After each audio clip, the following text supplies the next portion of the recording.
Ah, shit. Let's go. You okay? Let's go. Ah, fuck. No, I just realized that I didn't transfer over my notes yet, so I have to actually use the old computer. But it's okay. It's still on, so like I'm not losing too much. Well, hello everybody. Hi guys. Hello. Damn, Oh god. dude. I love how much of a train wreck we are at the start of like every single episode. Yeah. But like it's endearing, hopefully. You can't call yourself endearing. It doesn't work. Is our ineptitude Oh, okay. endearing? Well, you know. You guys decide in the chat. Press 1 press 1 for yes, 2 for no, 3 for I don't know. We'll tally up your responses. For the show. Without setting up a poll, just have 1, 2s, and 3s in the chat. God. Anyways. They don't even say the numbers, they just say the letter F, you know. I feel like if they are just already on the other scale of like we don't like it, they just leave. To be fair. But you know what? We're back. We're back, yeah. Alright, so back on track. Where was I saying? Where was I? What was I? Brain. It's gonna be a great session. Welcome back, everybody. If you were here last week and you're wondering, hey, why are they all back? I apparently didn't have to leave like I thought I was going to. Woo! So, and like I said, there was a small chance we would have today's session. Small chance happened. Here we are. And lucky us and some of you guys. There we go. Truly lucky. Yeah, Truly lucky. Stuck here. Yeah. Yeah. That's the spirit. One day of vacation get taken away so quickly. I'm just thinking like a Dora exploration of the group. It's like, do you find the halls of madness? Or do No. you see the halls of madness? No. It's right behind you, Dora. Gosh. Oh, Lord. oh boy. This world's a prison. Nah, And you're living in it. Sorry. My good lord. No, Not for not for long. What is going on? Anyways, welcome back, everybody. And I think that's enough joshing and goofing because we're not gonna get nowhere, and we're already a little behind here. So with that, I don't have any announcements besides today. We're back. Tomorrow is, or not tomorrow. Next week on Monday should be back to normal still for the 14th. Like I said, so there was a small chance here of this session happening. There's also a small chance of the other session not happening, but then we're back to normal on the 21st and yada yada and so on and so forth. But the 14th should be good still, like it was last week. But yeah, that's my only announcement there. Besides also the fact that Aknev has rejoined us. Welcome back. Thank God to not have you. Yeah, thank God to have you back and not just in the middle of the session. Oh, and besides that, thank you everyone actually for being here. Cause the audience doesn't know, you guys do. I didn't tell them until yesterday that apparently I wasn't going. So everyone here still had time, still made up their for all their schedules and everything like that, and still came together to do today's session. So thank you guys so much. This is to you guys, not to the audience directly. So yeah. Well, to be fair, I'm only really alive during these sessions. I'm actually a machine that gets turned on I was every planning Monday. I was planning to go. Go ahead. It's becoming something. I'm the same way as Boris is, except I'm only actually alive during this. So I was planning to go visit Mr. Blurt and Siggy this week, but they told me it's session. I just got my car working for real. I'm actually gonna drive up to you guys. Oh, wow. Wow. Okay. Wow. Okay. Well, My siblings. Yeah, my siblings. My siblings first. Aren't you a bad friend? Yeah, I didn't want to go up and visit your friends down in You've driven a rift in our relationship. Really? huh. Okay, shit. I don't know how to take this, and I'm not good at awkward situations, so I'm just gonna send some people to kill you guys now. I woke up. In session. I'm not a mass murderer. Go ahead. Yeah, You woke up? I'm waking up right now. I just had rice. I'm really good. Well, I'm really good right now. Yeah, let's get it rolling. We're in. I have no idea what's happening You anymore. sound high as fuck. The robot is high and also has learned self-awareness. I'm worried about it. Let's get this started before it gets worse. I don't. Yo, you want to Hey, pass that? Yo, I roll pass some that weed dog right here. Oh wow. Also a gift sub. Oh my Thank you gosh. for Thank the you. gift sub. Yay. Oh Alright, shit, Alaris, hell yeah, bitch. I know that bitch. Oh, you know that piece? Yes. Way back when in the day. Yo, Laris. Anyway, I'm How sorry. you doing? I'm sorry. No, it's all good. Session. Oh yeah, seriously. I've been sorry. Please Alright. continue before we go on another tangent. Oh yeah, okay. You know what? Yeah. Let's. All right. Let's go. Okay. Recap. Let's get into the session. Yeah. Goofs down. All right, let's do this. All right. So, last session, the Talons themselves had gone to Ravenloft Castle for a dinner with Strahd von Zerevich, in which they all gathered into a carriage and arrived into his castle to have dinner with myself, only to be cut short by many little jabs and questions here and there, and a tense moment between Radovan and myself, actually. Something I wasn't very much expecting. So I called Doru off of them and allowed them a moment to rest before exploring more and more of my own castle. They began by ascending the staircase closest to them, rising up until they met Leaf Lipsiege. They spoke only softly and quickly with him before leaving throughout that room and arriving into the throne room. Morrow seems to have been spooked from something he saw, while the rest of the group gathered to a double set of doors and proceeded onward throughout the hall, towards the chapel. Amaris stopped and spotted some wiring and pulley systems where the false Strahd had been placed, and the group was not that scared of a fake wooden statue of a vampire flying throughout the sky.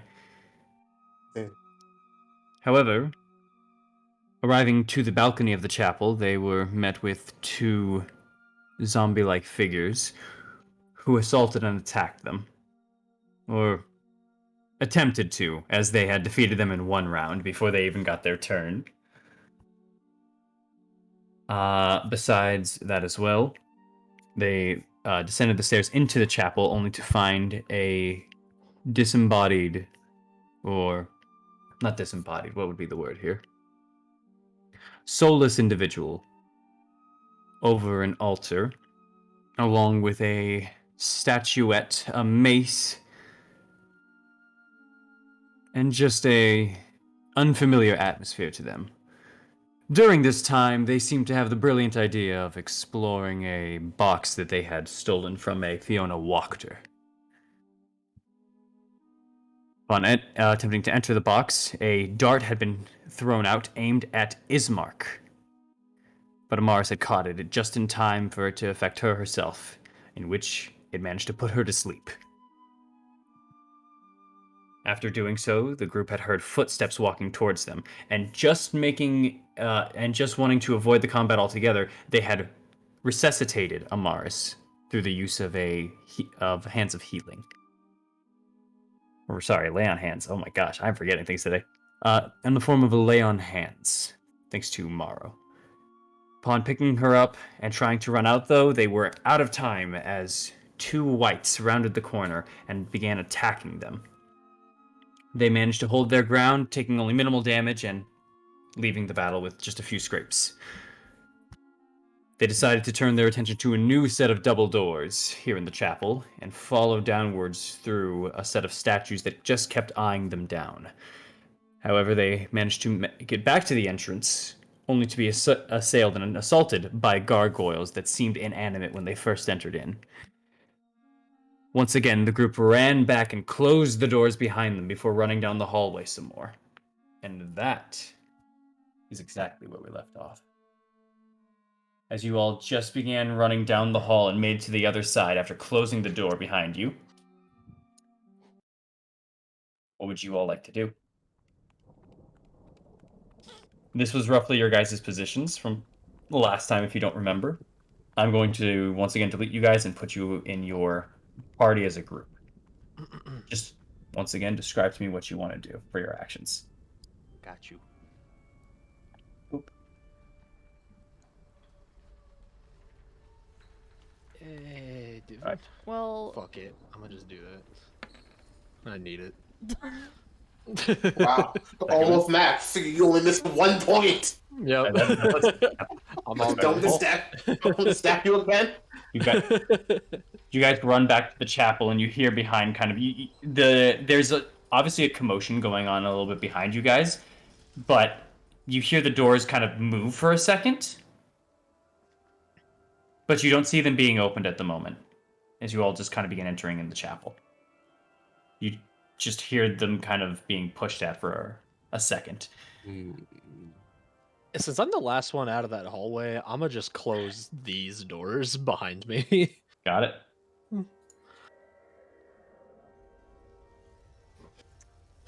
Yeah, okay, so I actually wanted to check up on Oknev.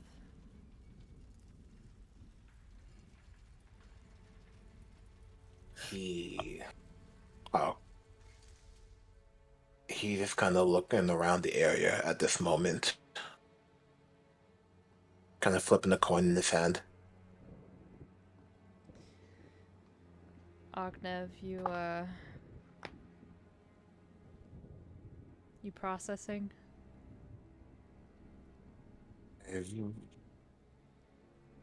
Processed. I've already thought about this processing already. I just was hoping for a different answer.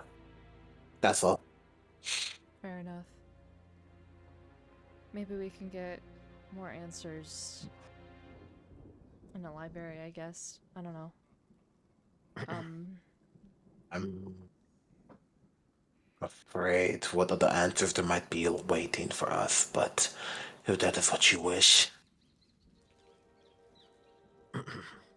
And how are you feeling about the whole situation right now? You kind of just been quiet and walking ahead.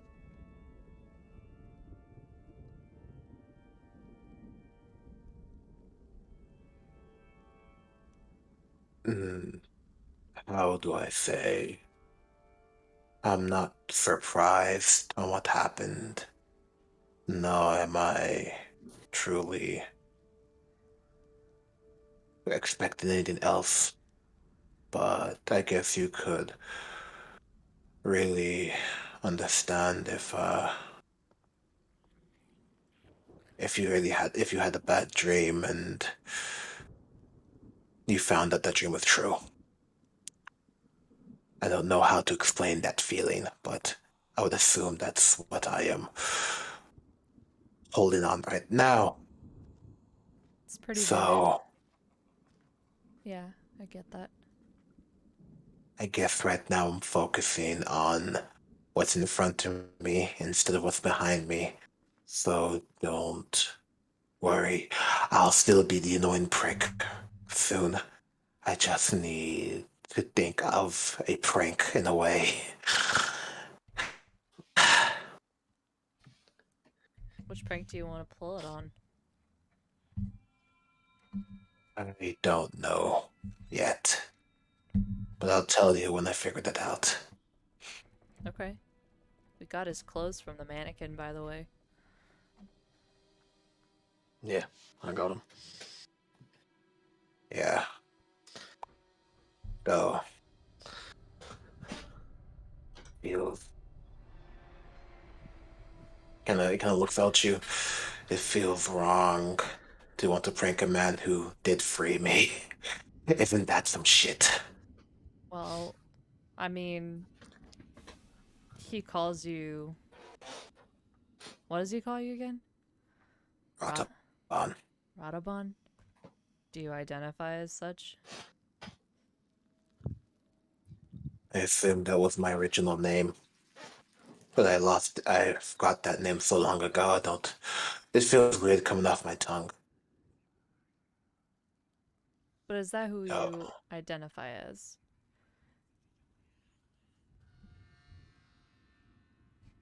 he looks at you.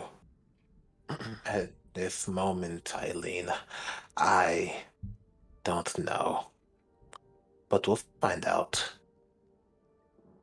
We will. Just let yourself decide that, you know? Not someone else. I think that's worthy of somewhat of a prank. Yeah. Yeah, it is. Okay. And thank you, truly. Yeah, I mean, we wanted to give you the space to breathe. It's a lot, I think, what happened.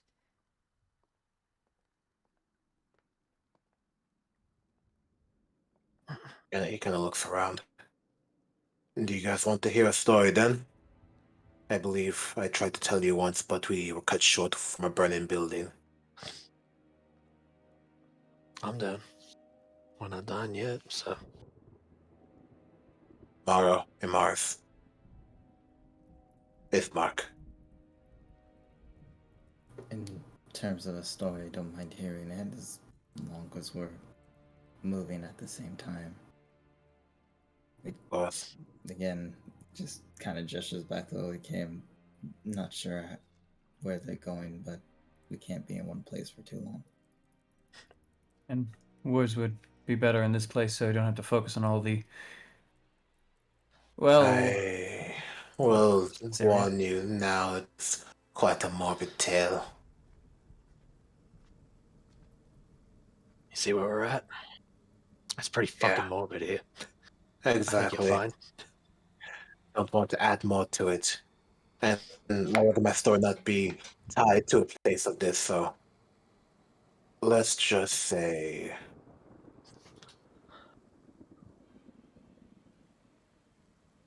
you should value yourself over others at times. That's all. But let's keep moving. I really want to get to the outside, if you don't mind. Yeah, That makes two of us. sure. I get you. And he's still flipping the coin into the air and catching it. Why don't we go check out that alcove where the soldiers came from? Think there's a way up? Talking to you looked over there. I didn't really make it around the corner. If I remember correctly, there were two rather dashing warriors in stone, but my memory escapes me. I thought there was some stairs or something. I believe there's also stairs. Yeah.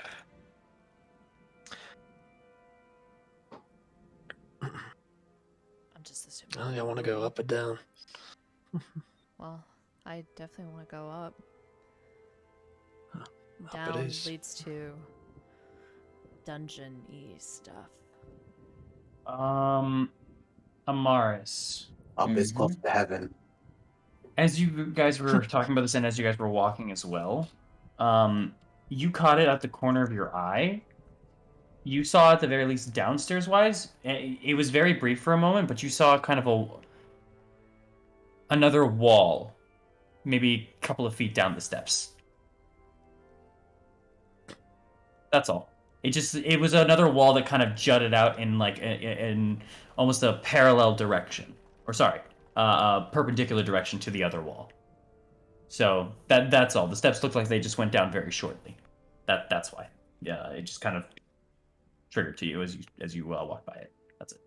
So it looks as though, like, as we were passing by, they just appeared. As you were walking, the stairs were already there, but But there was like a wall blocking it off, or something. it looks like there's a wall down the stairs, maybe a couple of feet. You caught off the corner of your eye from the angle you guys were going at, but that's what it kind of looked like to you.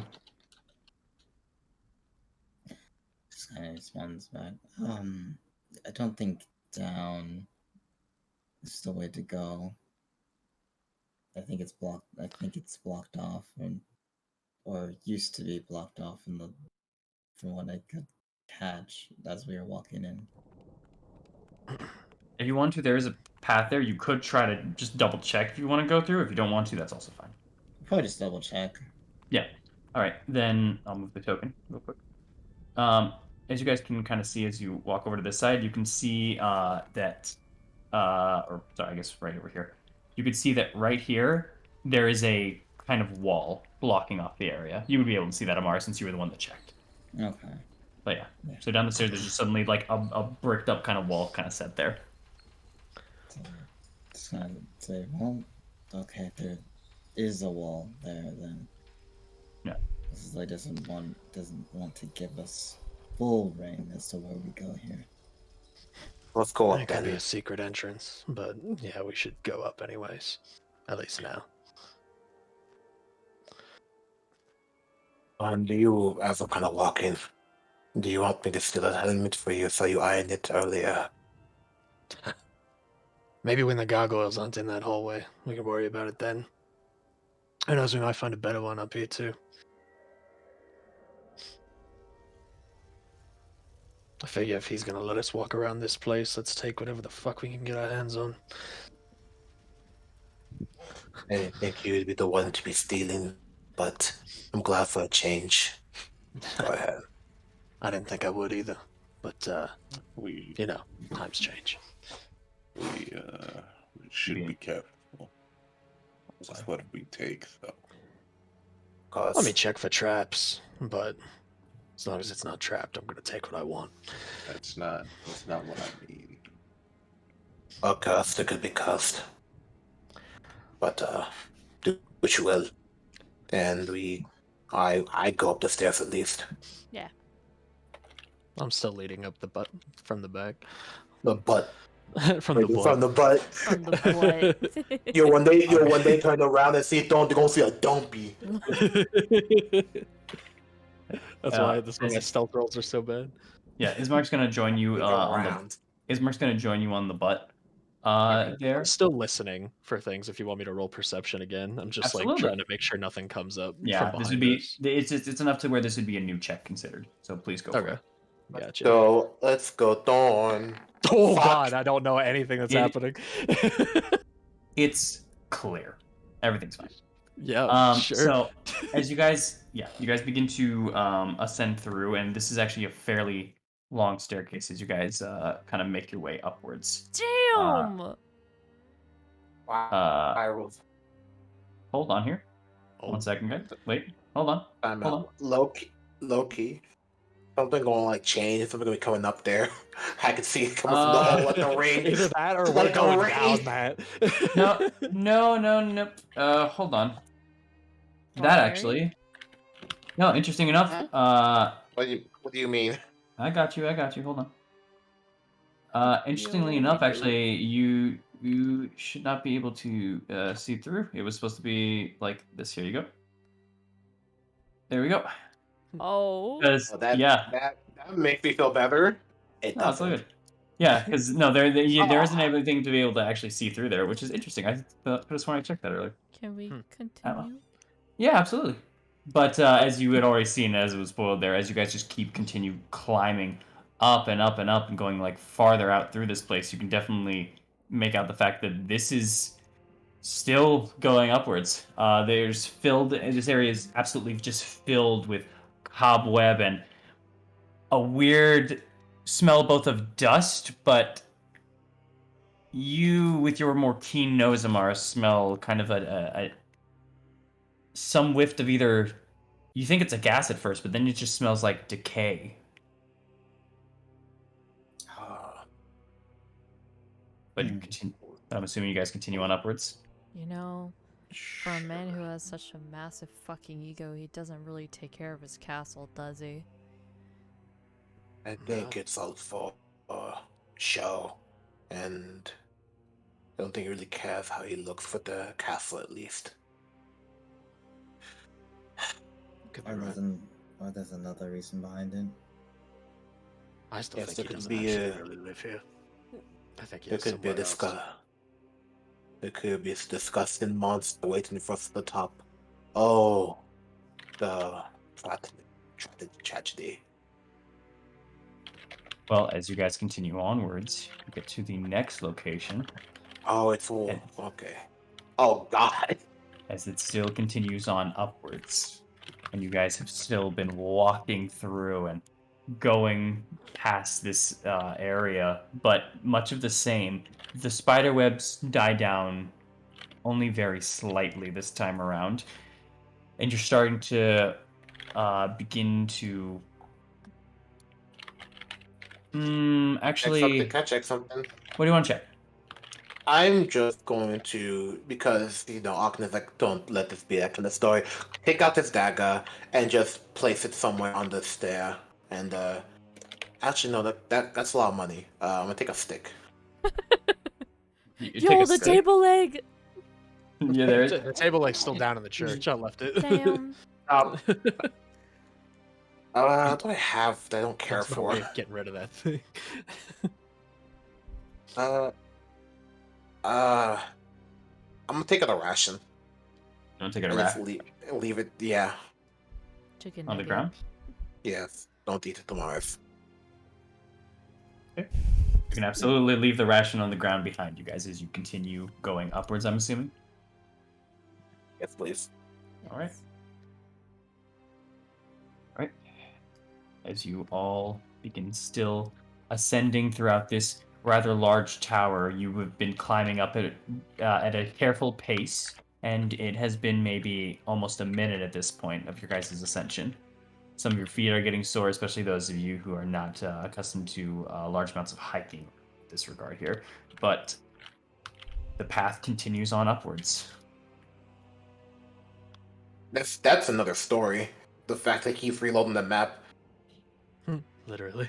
And before he's actually just reloading the same map back and forth as he's just getting the icons. Yo, do we see the chicken nugget? The ration. Oh, you thought it was like a never-ending hallway? Oh, that's I smart, actually. just want to check. As you continue on and feel, you notice something up ahead of you. Not chicken nugget. The lack of cobwebs Oh, cool. are dying down at this point. But there is no ration on the floor as you continue onwards. And you feel like you've at least looped once, but the amount of times now that you've been walking in this circle and just ascending and ascending with nothing in sight is at the very least frustrating. But that's all it is, luckily. Do you guys continue ascending? Yes. All right. Let's skip out on leg day. Ain't nothing. We're just gonna wind up with a good view and nothing else, and then have to go all the way back down. Bruh. We got could, like, it, fine. take a pillow and, like, slide down the stairs, you know? That I will die. Just for your dex check, bro. Yeah, like him. Okay. All right. Good to go. Don't worry about it.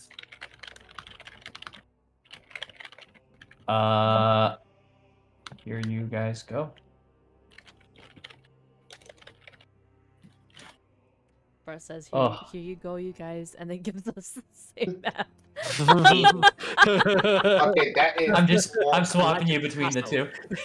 I'm just swapping you between Oh, the two. wait, Go there ahead. are less cobwebs, though. Yeah, there are, but this is the fourth. This is the fourth story. Then we've done this 4 times. I'm sorry, I'm Russian. No, you're fine. It's making All us right. climb. Oh, jeez. So many stairs. All right. And as you guys are now kind of going through, those with dark vision up ahead can actually see that there seems to be kind of an opening now, where the stairs are opening up into an actual area, and you're seeing now kind of a roof of some sorts, but you have to ascend a little bit more to get more the kind of detail of it. Are you guys keeping going? Yes. Yes. All right. Mhm. Actually, before we go, I'm even look down. Anything like some kind of weird creature or night stalker or like whatever. It's a night stalker. You don't know what a Night Stalker is? I don't know why I said that, but for some reason that image pinned That through my just came head. up? Okay, well, roll me a perception check. It's not a Bruh. nice Yeah, stuff. better. You if you want to know something, don't rely on mine. like very much so. My brain's like, yo, it'd be crazy like some shadowy creature was following us right now. 12. Yeah. Hey, yo, Matt. Remember how I- last session you rolled nat 20s? Yeah. I really Time out. missed that. Yo, Figgy. What? Well, this the moment with Shadow Hand. Dude, I was gonna say, Understand? Thord is literally so not perceptive right now that the entire group could be gone and he wouldn't know. Like Okay, he could just be walking up somewhere alone. We have light. He's looking back. He's watching behind. Anyway, I rolled a 12. Perception. As you kind of just look back, you see the group behind you. Maro luckily illuminating the back, giving you not disadvantage on this ability. And as you just check through, the only thing that appears to be moving is whenever Maro moves, the shadows of Thorn and Ismark behind him are just following you. But that's it. They're keeping their own distance, remaining only at the feet behind them.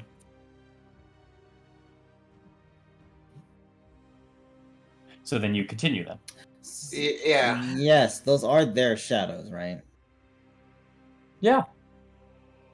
Fucking damn. I He can't. didn't roll that high on perception. I'm telling you, I'm not crazy. There's something stalking us. It's probably okay. Maybe not a night stalker, but a shadow stalker at least. Maybe a black. Oh, I can't say that. Are we gonna get like you pulled into the wall? Just like We know for a fact that Strahd is watching us, but like, Yeah. for sure. Yeah. We're probably in like a fucking Yes. snow globe of Ravenloft It's right like now. That's that. why it looks so It's weird. it's like the Teen Titans like episode where Raven was having a bad dream and people started Yeah. disappearing. That's not good. Okay, Yeah, let's keep continue. going. We keep moving forward. I guess we keep going until something looks out of place. Well, it's just that. As you guys kind of continue on upwards, you eventually make it to the top of the staircase. Finally peering over on kind of this opening here, you all arrive to a point in which the spiral staircase, after all this time, ends at about a 5-foot wide stone walkway that circles a kind of shaft. It's in the center of the tower, and this itself, as you guys kind of get here now, you see a bunch of like kind of arrow slits outwards, and you guys definitely see you are at the peak. You're at the peak of this castle, the highest possible floor here, because everything else below you is looking down. There is about a 15-foot diameter hole in the middle of this room that just drops into the cold heart of Ravenloft itself. Cold air. Hey, Matt. What's wrong? What happened? Is You want a something new way to funny? go down? I want to change my perception to Eileen this entire time to see if she does anything weird. Eileen looks over the hole. Hold on. Well, actually, do you? I push Eileen over the hole. Honestly, kinda. Yeah. As you kind of go through, your hair kind of blows back a little bit as cold air rushes up and out through the shaft, sending almost a chill through you. There are, once again, arrow slits all around here, and there are aging beams that support a steep cone-shaped roof. And one of the beams, and part of the roof itself, you can see have actually fallen away, leaving a gaping hole open to a stormy night sky. And although that kind of takes it takes on in like your vision for a moment, you all see a chunk of wood just. It's very small and light, but it hits the ground, and it's just enough to make everyone to kind of notice the sound of it. And you all begin to look up at whatever made that. Oh, no. Yeah, I'll look up. Who did Okay. that? Something. something. Actually, yeah. If you all could you all place yourselves around this area real quick, just in case. Bruh. Just in case, my Just in case. ass. Yo, come get some spider, bitch. I'm over here. Bro, time out. Alright. Eileen looking kind of pushable right now. I told you I was looking over the edge, man. I know. That's why I'm here. Right. Goodbye. Goodbye. Boy. Okay. All right. Mara, if you could please. I wasn't kidding. I swapped my perception now to I literally like. I'm watching her Don't by this you, hole. Alright. you dick. Mara, can you place fucking yourself, dare. please? Yeah, no, I'm just I'm thinking about 2 spots. Give me a second here. You know what? Yeah, this gives me right here gives me a good right here as far as that gives me a good point of view as far as that. It's fine with me. But as you all saw the piece of wood kind of drop, I would say right here, just as it lands down and kind of settles into place, you all begin looking upwards, and you see there is something lurking among the rafters above you. A small, spindly man, not much larger than maybe a child. A flash of lightning hits, and through that little opening that reveals out to the sky, you see his face illuminated for just a moment. Here comes the face reveal, guys. Yo, that's Which the is- guru. The This is face the is- guru on the yell. The face is painted like a grinning jack-o'-lantern. Dream? So Stop. I was Fuck out of gonna- here, man. I was gonna say baby sleeping hollow, but like I guess. PM, Mm-hmm. so can you give me the light that is cast on me? Oh, 'Cause my it's not there. apologies. Well, Yeah, I can't. okay. I also can't not Left. see because it's dark as fuck, bro. My fellow humans. There you go. Okay, thank you. No problem. Also, if you guys don't mind, I'm going to just start slowly taking away y'all's names, so it will help out a little bit. No problem. It's not like it's episode 38. If you don't know our names by now, like fuck. Well, yeah. You guys, on it. you guys saw that kind of jack-o'-lantern-esque face, absolutely painted on this child-sized individual above the rafters, all above all of you guys.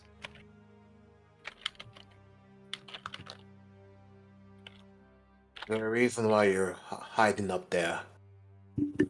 You might want to come down and say hi.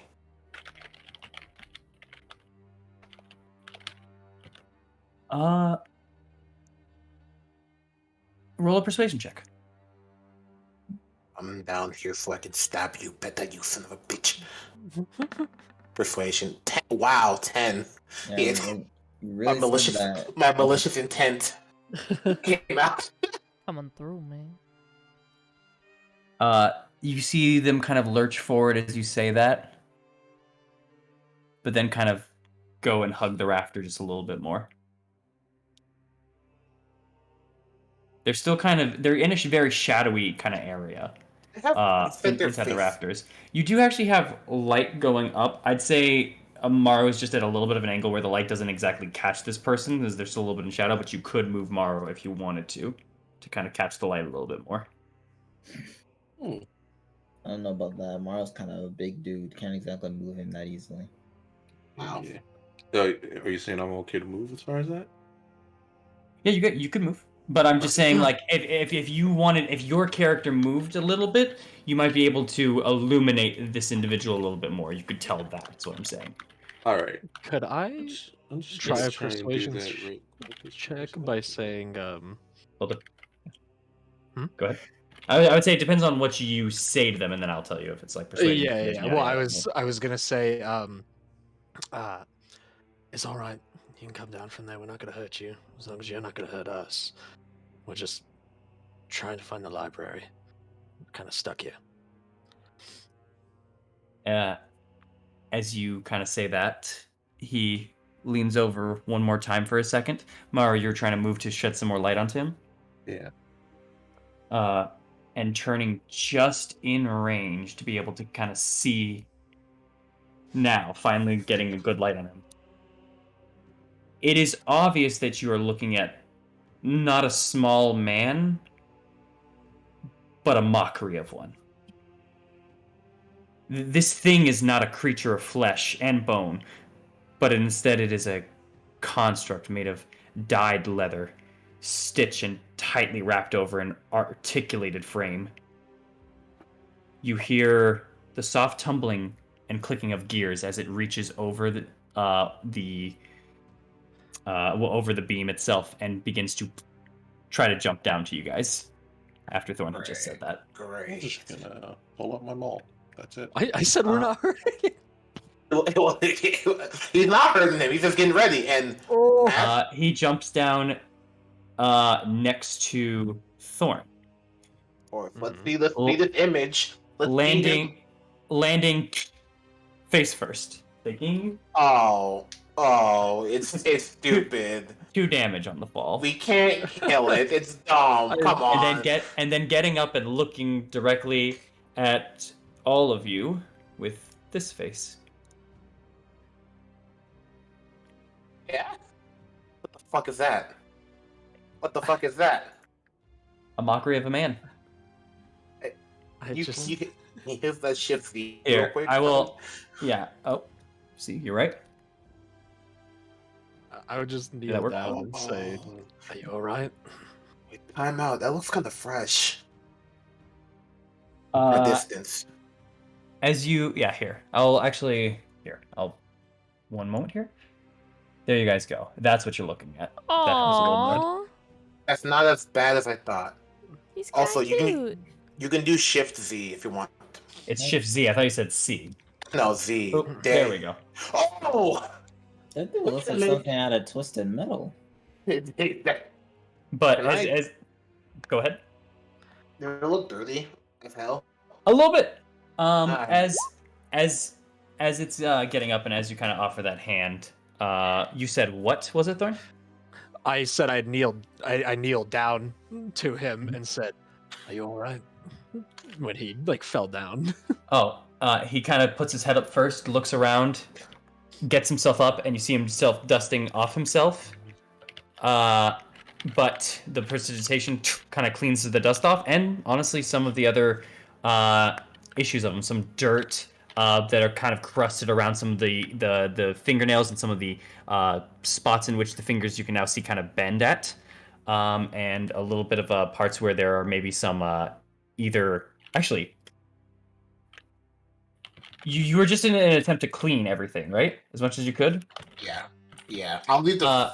yes. Well, then before I even got this detail through, actually, even closer inspection, part of his face looked like it was very shadowy and dark, but you have just cleaned it off as what you thought maybe was paint at a first glance appeared to have been soot and just got immediately taken off. And as he was wiping himself off, he turns over to you, Oknev, since you had to make the noise to do such a thing, and just gives you a thumbs up. And then turns back to Thorn and nods. God damn. It seems It shakes its head from left to right, indicating no. Got it. Who do you know who made you, friend? He turns over to you and shakes his head yes. Strahd? A shake no. Good. Always said maybe. The head kind of tilts up for a moment before once again looking at you and shrugging, actually. It looked like they were about to shake their head no, but then they shrugged. Yeah. Were you taken here too? One of Strahd's collections?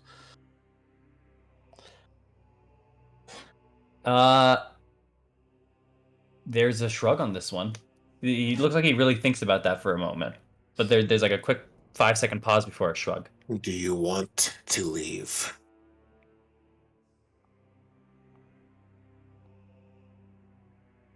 They kind of take a step forward for a second. You see their head kind of lift up. They begin tapping onto their chin in a very expressive way of thinking, rather than just the head tilts that you've been seeing for a moment. It's like a mime. Before kind of like taking the finger that's onto their chin and kind of dotting up the air and tilting their head once more as if they've hit a bell or something, but coming at you once more with a shrug. Not a decisive one, are you? He nods.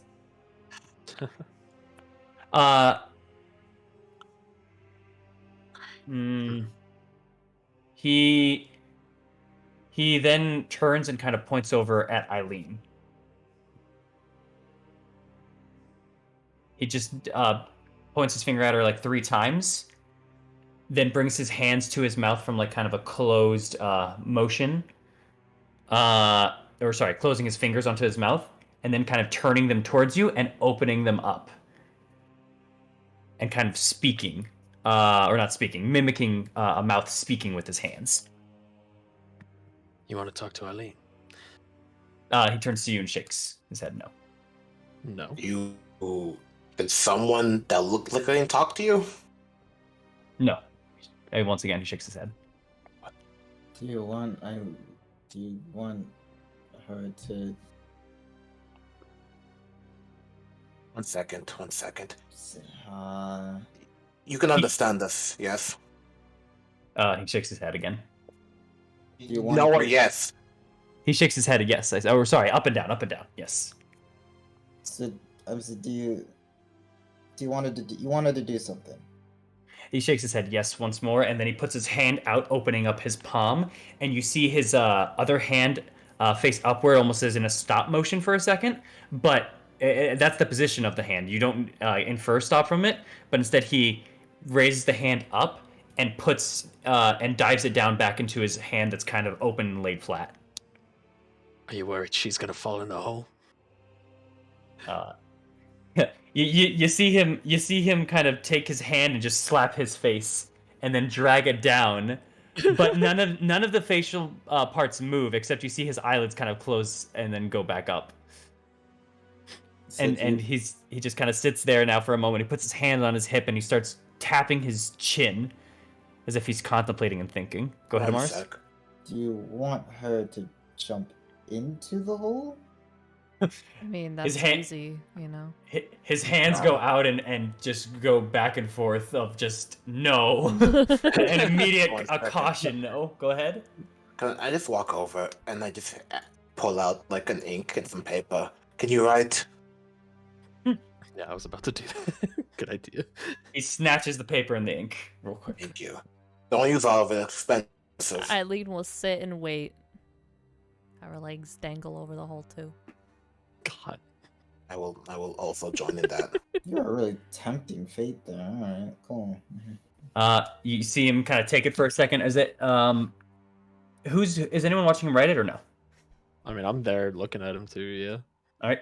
He takes it and he kind of dabs the ink onto the pen, and you see him start just writing on through, but you see he isn't writing words, or even drawing pictures. You see it's just absolute chicken scratch. Oh. There's nothing to make out here. Shit. But you see him trying to write something. Hey, don't waste all of it. And then you see him fold the paper a little bit after he's written something in it, and then opens it back up, showing it to you guys. It's absolute chicken scratch, but he's just kind of showing you all the paper. Okay, so it's chicken scratch.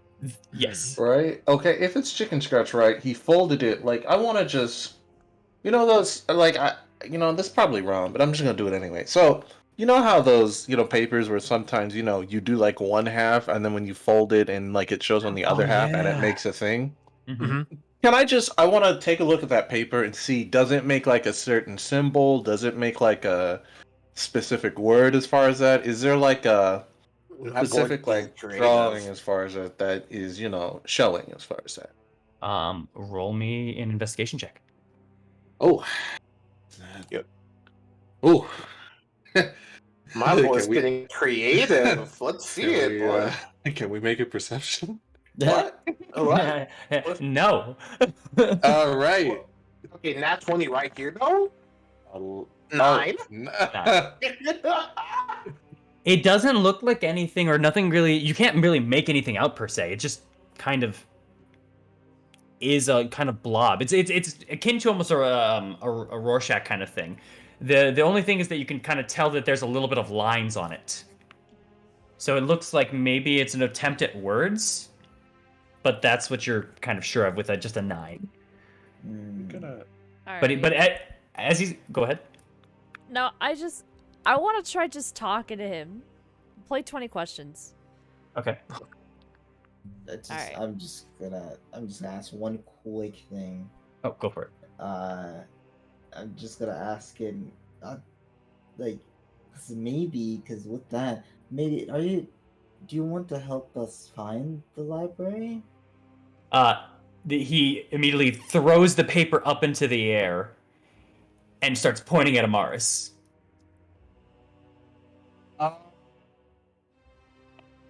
Got it. She's right.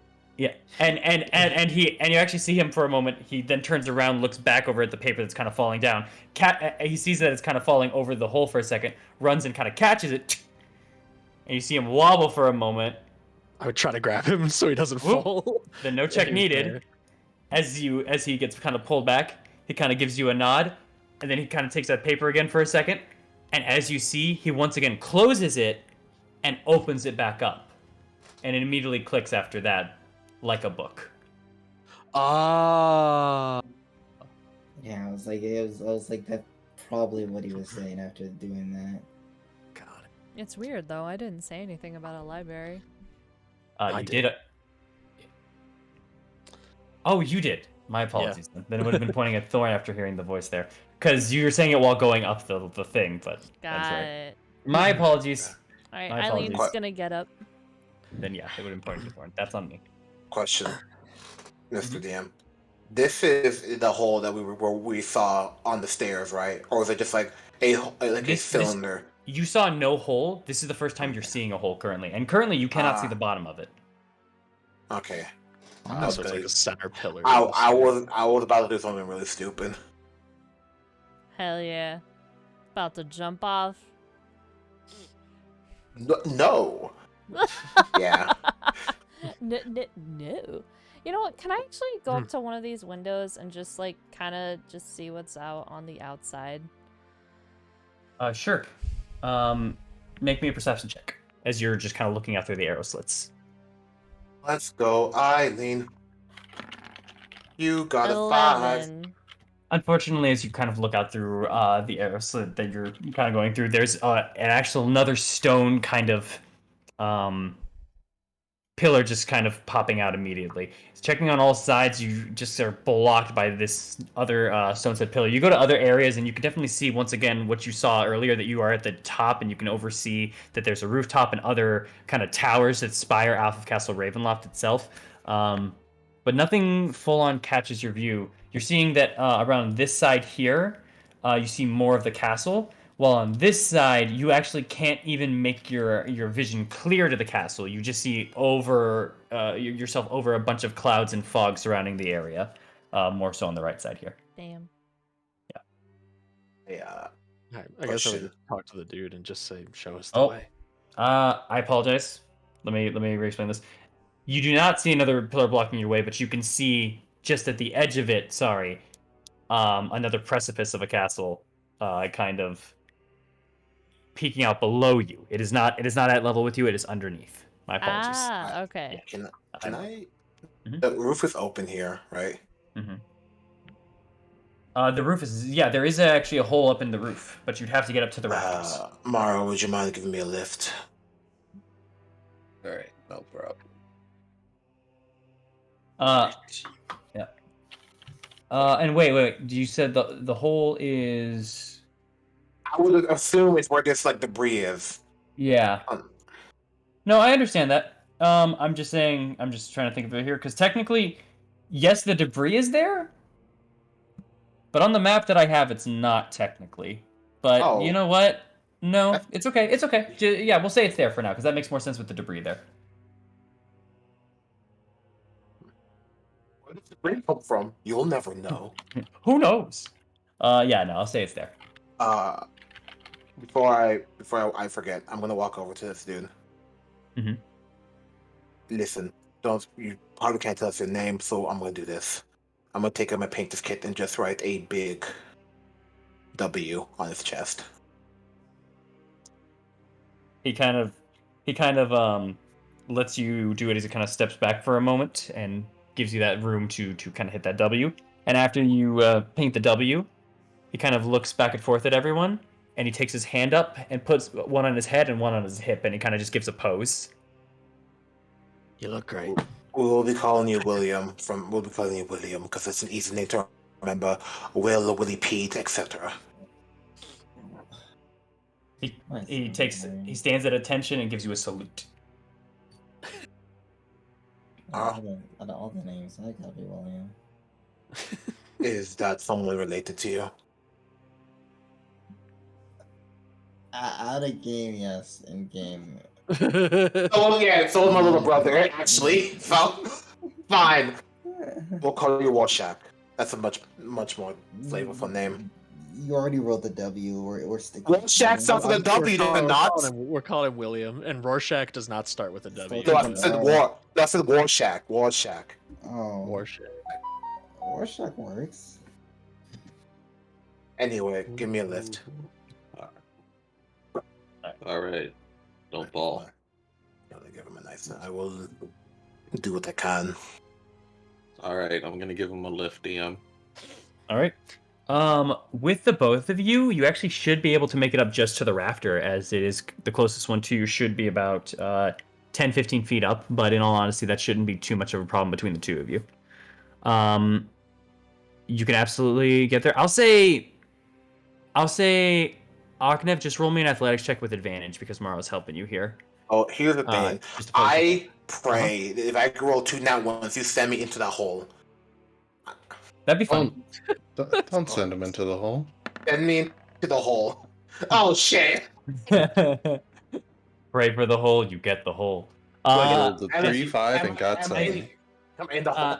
You jump on up and you try to grab it onto it with your fingers, but you immediately hit kind of a splinter and your hand kind of just gets punctured up and you instinctually kind of let it go. And you fall right back down right next to Morrow. I'll say, Morrow, if you want to try to catch him, you can. Just roll me in athletics. Yeah, sure. I'll try and catch him. Hopefully I can. Okay. I want to catch. Yeah, let's just. And before nat 1 knocks him into the hole. Yeah, not a problem. You just plop down and catch Aknev, even though he's falling to the side, and right him right back up before he takes any damage. Thank you. One more time. Just want to. I have an idea. And if Mara does help me, I will. Trying to loop back up. 16 absolutely can do it. As you grip on this time, holding your fingers there, you don't feel any splinters this time, got lucky, and begin pulling yourself on up to the rafters. They kind of creak with the weight of, honestly, age and rain amongst some of them. You can see the one closer to the hole opening is kind of waterlogged a bit and is a bit more soaked than a lot of the others. All right. And can I get to the roof from here? You can. Before I do, yes. I'm gonna drop a rope down for the group Mm-hmm. and just tie it to my waist real quick. Okay. It's so fucking stupid. Is anyone grabbing onto the rope? Because you said if you were down, but I didn't hear no one. Huh? I'm waiting for this dude to lead us to the library, so no. I'm grabbing the rope. You're grabbing the rope? Okay. I will grab the rope because I don't want this dude to like fall down and just like. I don't. You said there was a building over here, right? Over onto the left side. No, it looked like there was something down. Forward ahead, there seemed to be another pillar, but it was farther out. Yeah. How far is this one? Well, actually, I'll give you a thing. As you go up there, here you go. You are on the taller one on to the right. Cool. How far did I jump down? How far is the jump down to which one? The one right to your side, or to the one across? Huh? To your Yeah, side? yeah, the one on the left. Well, if you could look at currently what it is now, you I'm looking. see the top spire is on the top right. If you follow that spire downwards, and you see the next location there of where there's another platform, not the bridge, the next location. I see. That's roughly it. You immediately look down and you're thinking maybe around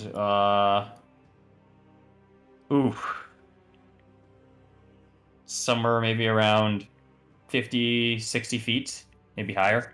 Not bad. Okay. Huh. Hmm.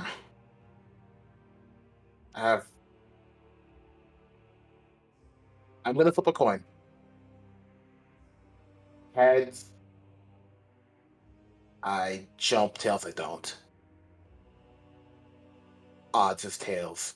Odds is tails. Odds is heads. Evens is tails. Odds his heads, evens his tails.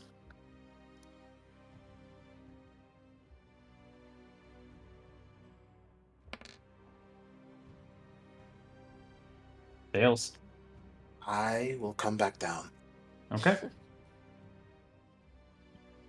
Looking down at like the distance below you, you decide maybe the best idea is to just walk back down for now. No, Arknif put the coin actually up there.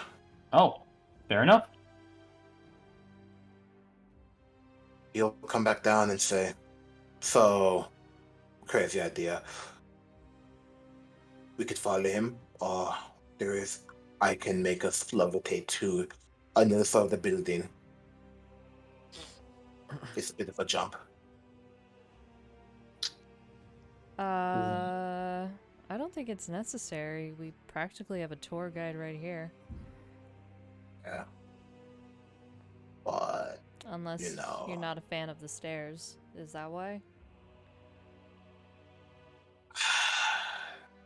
no, I just was wondering if we'd find something else up there. But if you want to take the cured guide, I can't say no to it.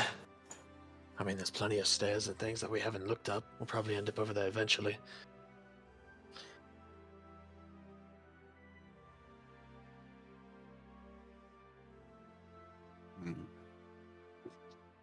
Damn it! I wish I wanted to jump.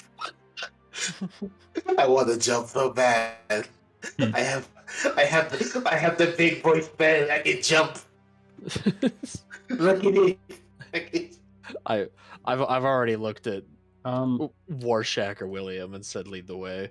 That's So fair, you did also, say that. sorry, Ogden, can you roll me a d20? Sure. Is this where I flip? 15. No, you're fine. Damn it. Okay.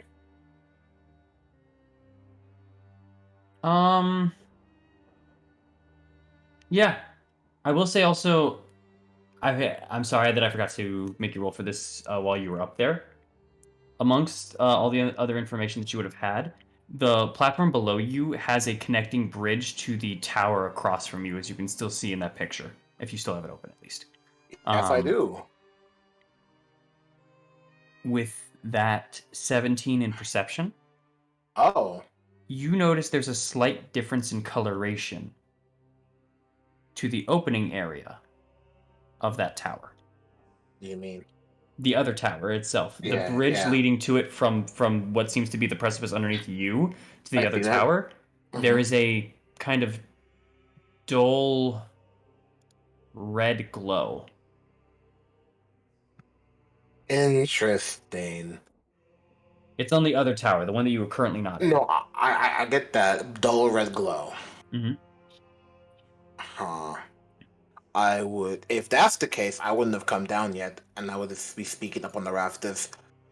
So the other tower may have a dull red glow to it at the base of its entrance. For anyone wondering. Not at the base, as you can see that there's a lot of it going downwards, but the bridge connecting from what seems to be a part of your tower to the next. But you see that it connects at a you see that it connects over at that area where you said you were going to attempt to kind of jump down. Yeah. Yeah, that's like 60 or so feet below you. Yeah. Yeah. But you can see that, but you can see the tower itself is only a couple of feet below you, maybe 10, 20. Oh, it's only 10-20? Yes, but it is also a gap away from you. Like How much is the gap? it looks about 30, 20 feet. Okay. So you'd have to horizontally jump 20 or 30 feet and then, fall the other 10, 20. I mean, I have an idea. It's a stupid idea, but I have one. What I also will say is if you're not looking at the other tower or the current precipice that you are currently on, the rooftop below you is maybe about 100 feet. That's the rooftop of the castle itself. Okay. Below you into the courtyard is farther than that, maybe about 150 feet. That is fine. I need to Maybe check farther. something. 1, 2, 3, 4. Fuck.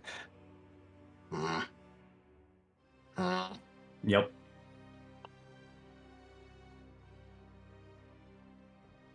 How do I convince sensible people to jump off a bridge? I don't think I can.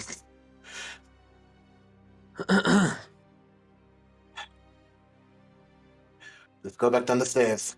But, honestly, I'd rather jump. I feel something strange coming upon us. Really, don't say. In the castle of the man who wants to fucking kill us. You feel something weird.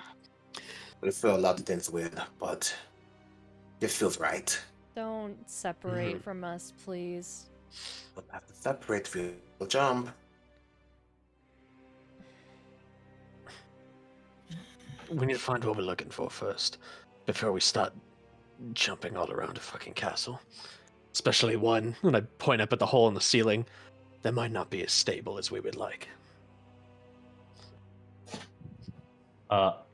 As you're also kind of doing that, you just hear kind of a ow, and you look over and you see in the kind of motion of a pinch.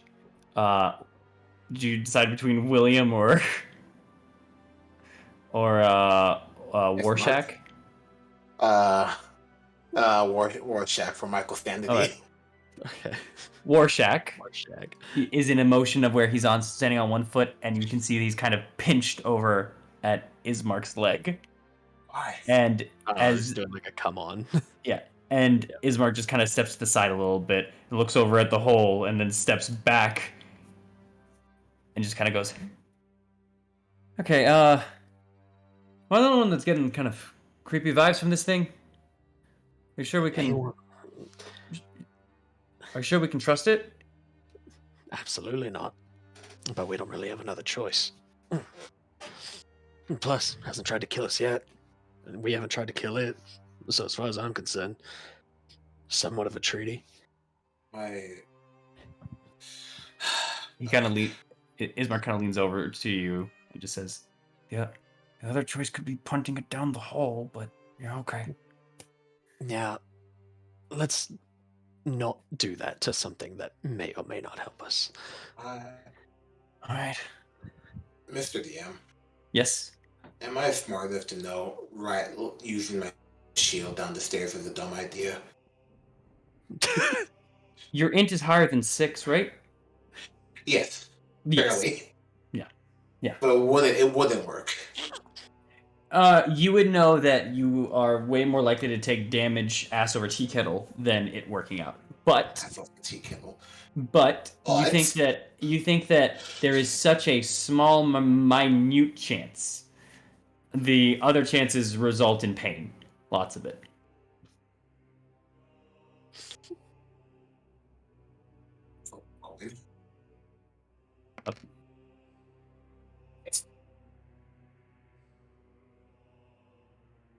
I'm assuming you flipped up another coin, Yes. and your choice is? I was doing the same from last time. Odds I do it, even if I don't. Okay. You walk down the stairs. Turn it into Two-Face. And as that was going on, Warshak's going to kind of just tug onto the pant leg of Thorn and kind of take his hands out. They're kind of closed, and then he kind of opens them up once more like a book, and then puts his fingers, or then puts his palm out and takes his other hand and puts a finger into it, as if signifying now. Yeah. Guys, come on.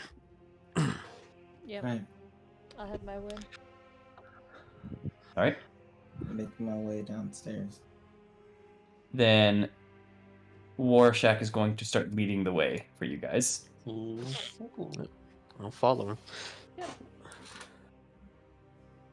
All right. He kind of takes a couple of steps forward, a little bit ahead, and then you see him kind of stop for a moment and look down the stairs, trying to peer really hard forward, it looks like. Dude, don't got dark vision. Morrow, get up there. Help him see. You're the one that's got the light. I'm just going to, as far as that, I guess I'm going to be right next to our little guide here. All right. As you kind of turn the corner with the light, he kind of turns around and gives you the good old-fashioned... what's the actor's name? How am I forgetting it? The kid from Home Alone. He just gives you the screen of like the... Oh! Yeah, the Culkin. There it is. The Macaulay Culkin, where he just puts his hands onto his cheeks, as in like a shock as the light turns around, and then he gives you 2 big thumbs up and starts walking down the stairs where he can see. All right. I like this dude. And you guys start making your way down? Yeah, Akman just Yeah. still looks back at the hole up on the roof, but walks down. All right. Losing the light of the stormy sky and the hole up there, and descending now back through the tower. Do you guys want to do anything special, or are you guys doing anything along the way? Or do you just want to get back to where you once were? As you saw it. Uh-huh. Before we go fully down, I'm just gonna kind of do just like a little peer through before everyone leaves. Just to peer through one of these and see if I can try to spot just anything unusual within the night sky. In the night sky, okay. Give me a Yeah. perception check.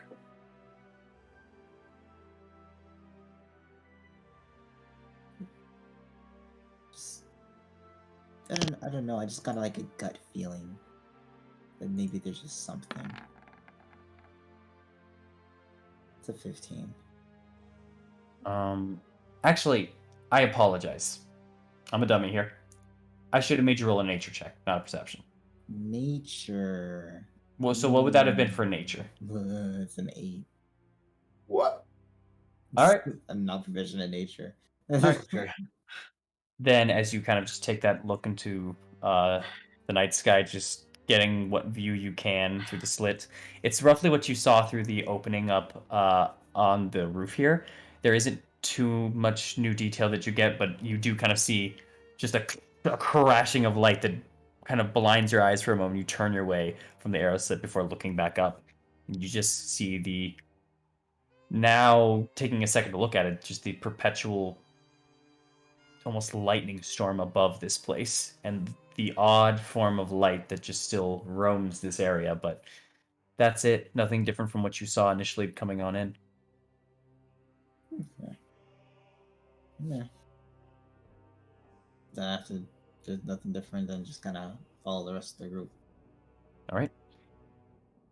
Going then back down the stairs. Does anyone want to do anything, or are you just trying to get to your previous destination? Just trying to get to the previous destination, honestly. Then with that, Walk fast. all right. Pick up the ration. Yeah, exactly. I was gonna say the ration is still where you guys had left it on the way there. I'll pick it up. All right.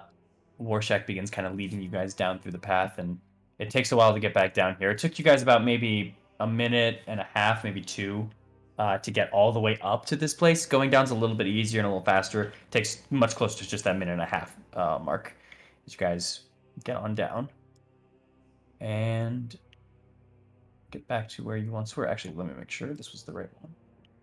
That was. Get on back as the group to where you once were. Right here. I will add Warshak in.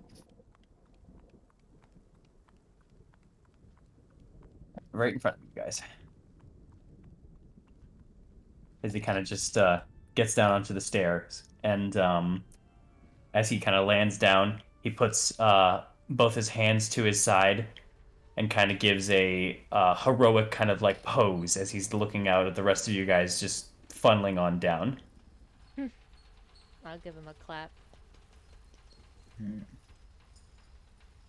You see him kind of lurch forward, put his hand up upon his head, and just wipe sweat that does not exist off of his brow. Just a Oh, he's so cute. It's Hey, like a I kind of little like mime. this guy. Yeah, no, he's cool. We're getting attached. They're gonna start dying soon. I can feel it. Or they're gonna try to kill us. Oh, that it's too. fine. Amaris, you were saying something? My apologies. It's just saying he's like a little mime. Yeah. Alright, and just kind of pipes up. So, where to from here? He points on out to the alcove ahead of all of you guys, towards the chapel. I'm gonna speak up to him and say, we can't go through the double doors into the foyer. The gargoyles are in there, and they don't like us. There's kind of a pause, as he's kind of pointing out, and he turns back over to you in a very like slow head turn, and once again goes for the face palm. Is there no other route, maybe? And he kind of steps back for a second and leans up against the wall, and is just kind of tapping his forehead for a moment as if he's trying to think.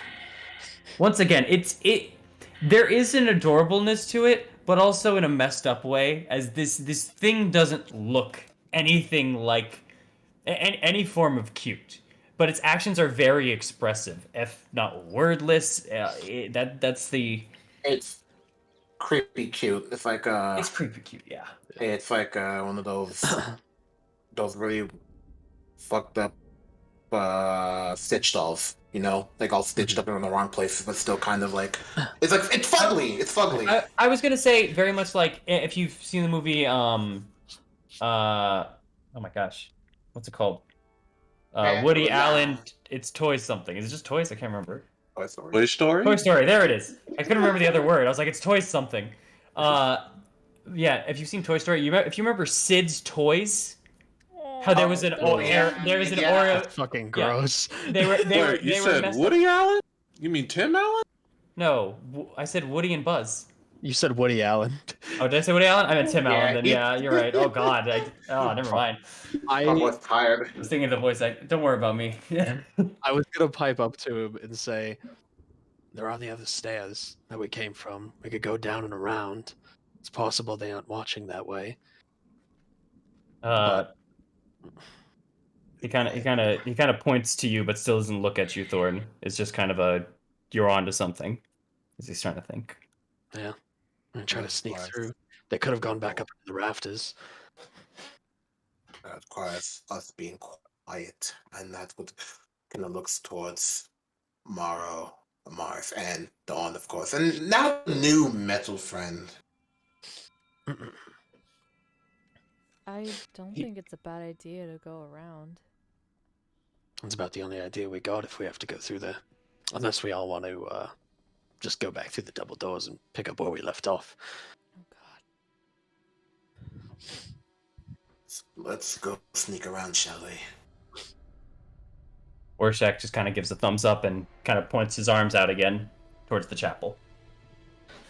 Alright, let's go. We follow. Actually, he does not walk into the chapel before you guys. He seems to be just pointing up to it. Good. It explodes. Second. Why isn't walking to the chapel? Cheering, What's like, going yeah. Time out. Why isn't? I'm gonna stop. Why isn't I walking in? He does walk in after you guys walk in. He's making sure he's safe. He's being Well, smart. shh. Okay. Using us as the decoys. I'll Well, notice that, said- and I'll say the way that we came from, it's relatively safe, aside from the foyer area. Yeah, as he just starts walking kind of this way, as he gets to the kind of the door, he just starts knocking on the door, but he's not stopping at it. He just kind of walks by and just knocks on the door and keeps on walking. Let's do it. Knock on wood. Like a good luck It's charm. it's a copper door. it Fine. Knock on metal. it's a metal on metal, just makes a kind of a thing. And he points out to this as you guys are passing through, and then you see him kind of jump up and just hit kind of a strut walking motion as you guys are now zooming on ahead. And he just keeps following you guys on your moves, and then once again he gets to here and brings you guys up. All right. Sweet Caroline. Bum, bum, bum. So you guys reach once more the area at which you once were. Yes. The old stomping grounds. You still see the bodies currently lying in which they were. Nothing new to that in particular. And he's just kind of leading out to the balcony again, but not kind of going through. For this assumption, I'm going to assume now that you guys are going into wherever he points to, unless you guys tell me otherwise. Oh, no, we're following him. Yeah. Unless it's something where we haven't been into before, probably just All right. follow what he says. Then he's very much giving you the directions of which you had gone through before, where he kind of tells you once again to kind of go through here, through these areas, and just make your way onto the next, and so on and so forth. You guys pass by the statue once more, in which he just kind of looks at onto the ground, and you just kind of see him put his hands onto his chest, look up into the sky, and imitate a laugh without having an actual laugh come out of it. As he sees kind of the statue just onto the floor. He keeps on going. Oh, I love this guy. I'm just gonna ask him. Might as well. Mhm. Just because by the statue, do you mean like the vampire dummy? Yeah, the wooden statue of the dummy of Strahd. Yeah, I'm gonna point at it and just like, did you set that up? Shakes said no. Do you know who did? Shrugs. Fair enough. All right, that's all I'm asking. Continue. Fair enough. I still think it was Strahd himself. That's kind of funny. So vain. It would be something. Oh, I just realized I did not bring you guys into the next room. My apologies. Here you It's go. okay. Yeah. Oh my god. Okay, hold on. We got a little war boy over here now. Yep. We're gonna put a dagger in his head. Yo, Two which of one? us. These Don't worry about it. Don't worry about it. Don't worry about it. Don't worry about it. It's in a different timeline. Another time, the other timeline fell down the stairs and died. Ah! So, oh no! It happens more often than you think. Oh god. What's that? But He if points it over- disappears- He points over to the two doors that you guys had closed prior when you guys were entering this place the first time. Throne room. This led actually to the room before the throne room, in which Mars had seen the kind of what's it called? The rope. Not the rope. This was the The room throne in which this is the room in which you had seen the floating guards. Yeah. What? They were There's pinned. two guards on the walls that are floating, quote unquote, but they're just being held up. Yeah, Mars saw that they were being held up by something on the wall, and that they were bound together by wires. Oh, They're not alive. They're just there. Decorative, if you will. we got Yep. fucked up. That's true. They were Well, just open the door up for him. You open it up, Yeah. just as you once were. The door opens up very easily, and you see kind of that extra area here. Right. And as you kind of enter the room, he kind of takes a second, and then steps up forward to you guys. And then he looks and stops for a moment in this exact position, and he looks forward, and you see him look over to the north side.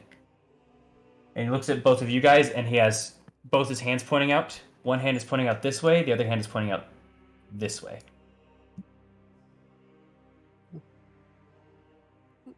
You worried about them coming alive? He shakes his head no. The stairs to the right? Oh, do you mean the stairs over here? Yeah, that's what she's asking him.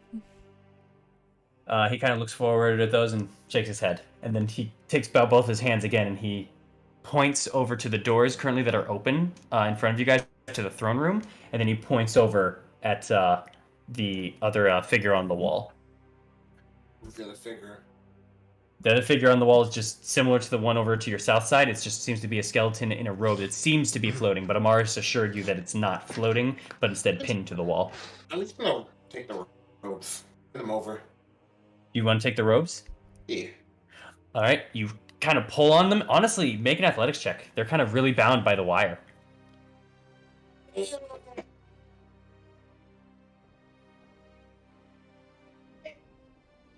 That will be a 11. 11 is enough. You tear off a bunch of the robes off and no longer covering it. You see a bunch of bones meshed together, especially in the abdomen area where it is very incorrect.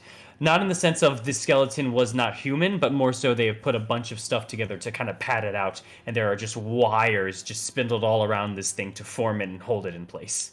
It does not seem to have feet hanging at all. Just abdomen, shoulders, arms, and head. I'll walk over to the next one and take that rope too. All right. I'll say we can do the same athletic check and you rip the or yeah. Actually, there you go. Actually, that one you managed to pull under and everything like that, and you pull it, and it's less ripped than the other, but there still is a rip towards around the neck.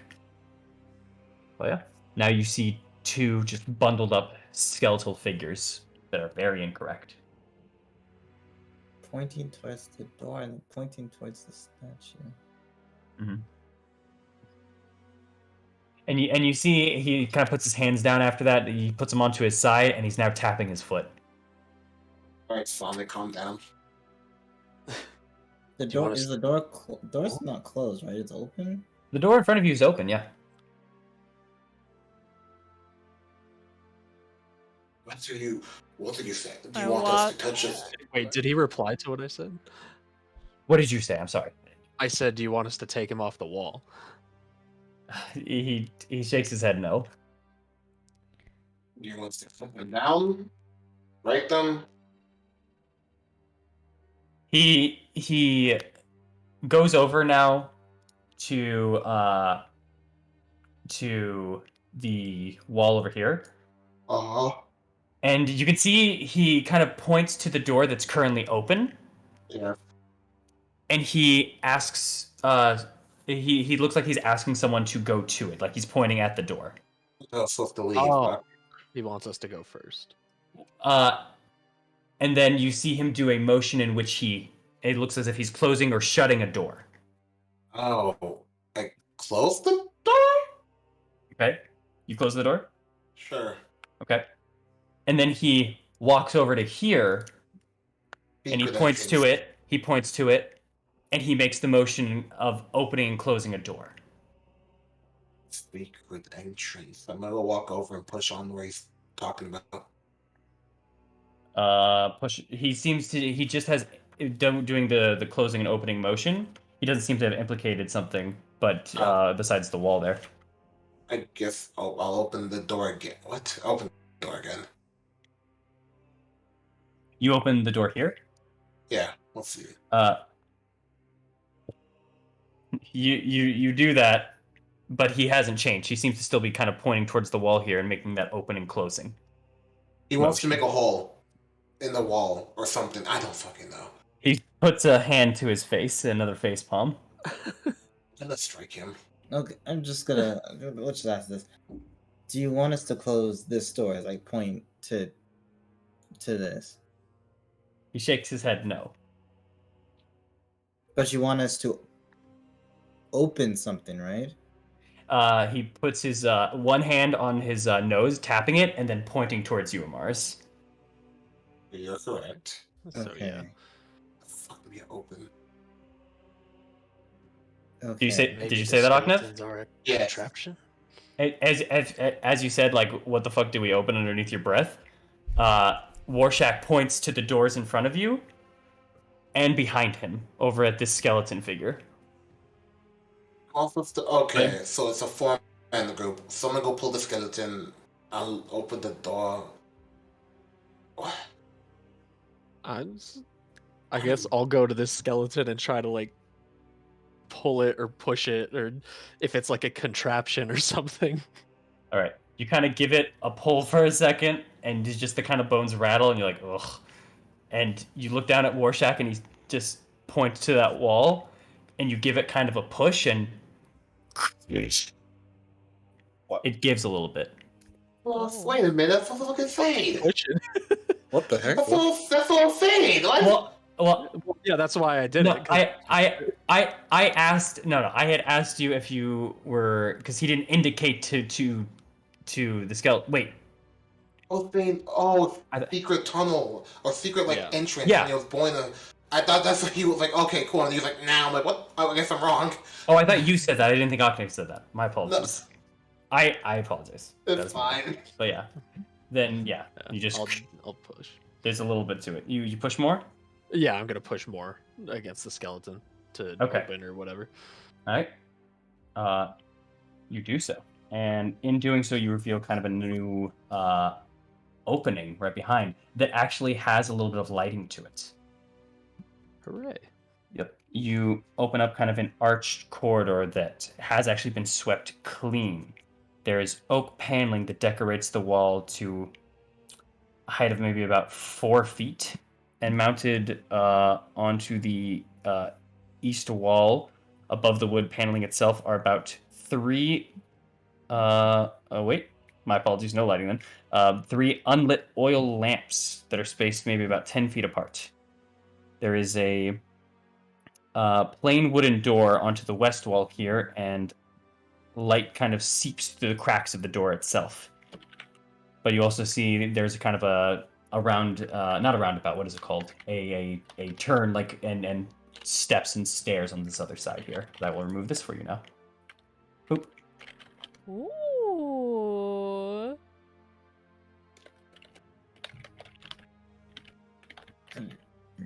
Here you go. Here Secret you go. tunnel. Secret tunnel. You can see just once again the unlit lamps, and once again, Warshak. After you do that, Warshak steps over here and he puts 2 fingers. He points one towards this door and one towards this way.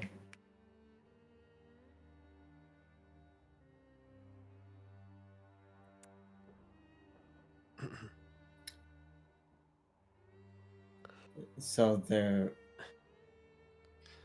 I'm sorry. I'm so if we're. confused. I'm sorry if we're being. No, you're fine.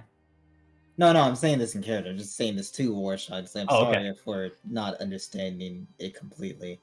Are you saying that there is a way over there? He points that back at the door that leads to here, as he points back at the revealed hallway. He takes his finger forward. You see him kind of put his head down a little bit, hand on his hip, and just wags his finger in front of you as a good indicator of no. Okay. No. Then he points once again to the hallway down here, and to the door here, and then he brings his hands together, and opens them in front of you, signing again kind of that book that he had shown to you guys earlier that you had already figured out for book. The library. Okay. These both lead to the library. He nose on finger and other hand pointing towards Thorin. Okay. I guess let's take the clean secret passage then. Yeah. I'm gonna check for traps though, considering I'm standing in front of this open area. Absolutely. Roll me either an investigation or perception check. Up to you. Bippity boppity perception. Both have different DCs and such. Damn. I missed my good roll from last session. You use all up. There's a bunch You of get to live. spider webs, and it's a bit dusty in this area. And as you kind of just take your first steps into it, your nose gets a little stuffy. It is a achoo. But you don't see anything. Just now that your nose is a little stuffy. Great. I probably just inhaled like poison gas and I'm gonna die. Oh, jeez. Although that does make a good story. Can you make a concept? No, I was kidding. That makes a good story. I guess I'll just like hold out my hand to him then and just say, "Lead the way." And you're pointing after this then?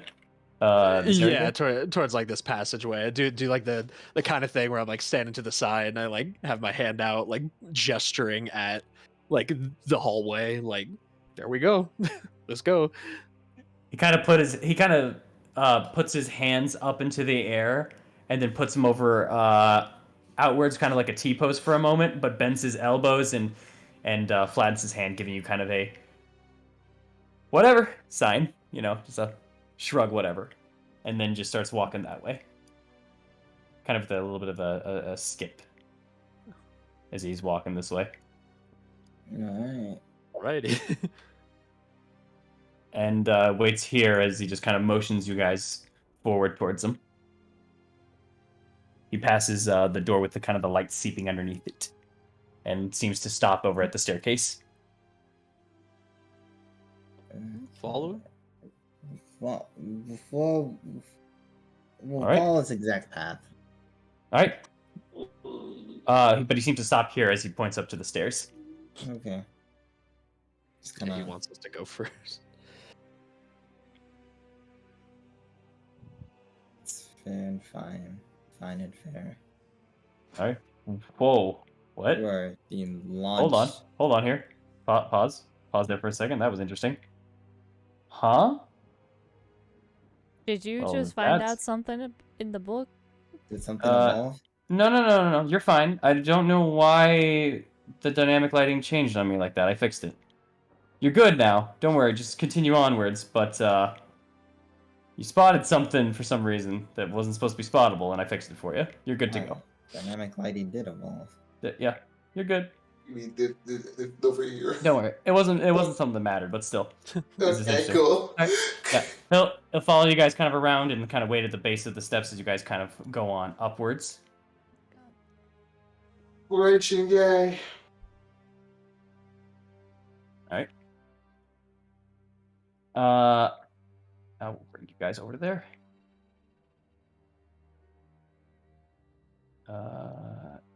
Here we go. Sorry, just grabbing Warsaw as well. Or sorry, Warshak, not Warsaw. What's up? Whoops. I can't believe Poland is here. Yo, Poland, what's up? Oh.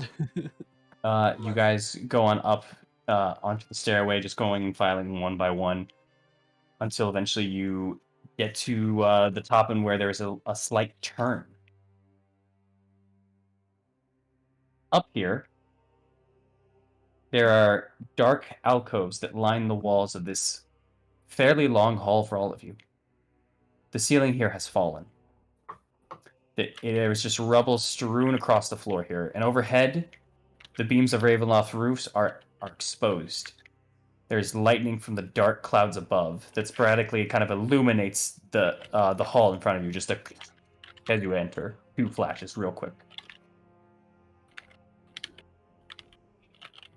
Also what's being lit in this room is just the faces of these life-sized human statues in these alcoves. Each of the faces themselves, however, are absolutely frozen in terror. Oh no. Shh. Fuck. Medusa? Is it Medusa? Well, that's what Medusa You wanna- do. I just don't think it's her. I don't think she's in Ravenloft. Yo, Medusa's like, I got fucked around Poseidon, this vampire picked me up. It's some bullshit. I'm more so just curious, like, if can we take a look-see at these statues? Absolutely. Just try to see if we can. I guess, are the details how precise are the details? I guess is the Make me a perception check. Or investigation, your choice. Different details for different things. Let's. Perception. Perception is the Yeah. safe option, but like investigation, I feel like it will net what I'm looking for. But I'm gonna go with perception. It's a better chance. That's a 16. 16. Looking at it honestly from kind of, I'm assuming a safe distance a little bit.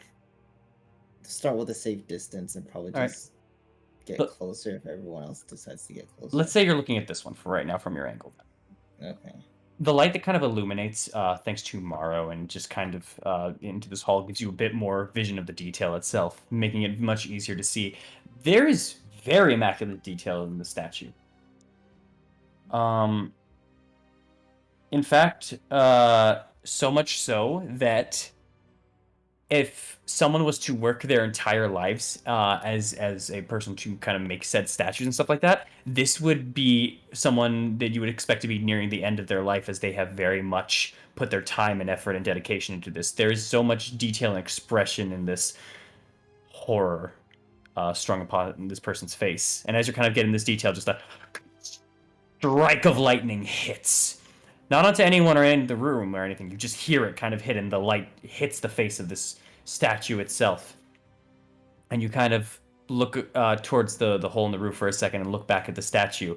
And a moment ago, the face of this individual had a kind of a look of eyes wide, but a very closed, narrow mouth.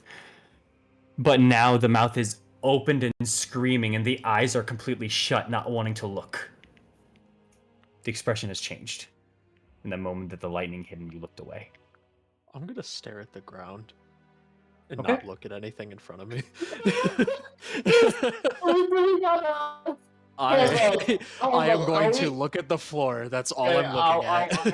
Do we got some weeping angels in this bitch? Just Like- kind of take a step back at that point. So- Just kind of whisper to the party.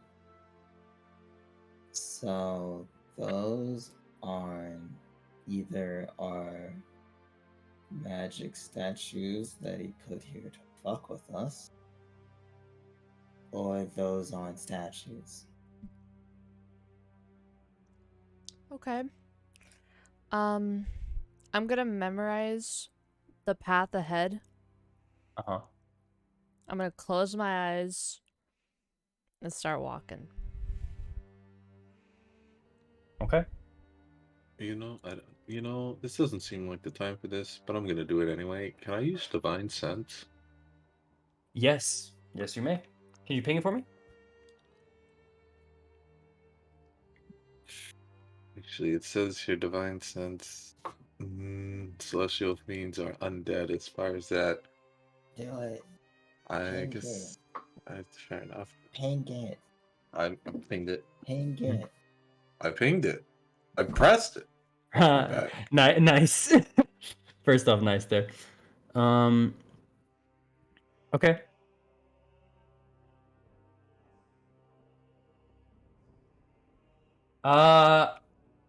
Yeah. As you kind of step for a moment before that, and Eileen, as you're kind of closing your eyes, taking your breath to kind of walk, Morrow, you channel the divine power within you once again, spotting throughout the flesh of your foes, or in this case, I guess more so stone, metal, or anything that you can kind of see, and piercing in to see any forms of auras. You catch undead in every single one of these statues.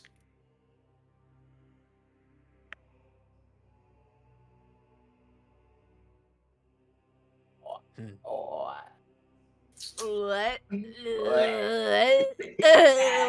And Eileen walked over there. Eileen, what are you doing, friend?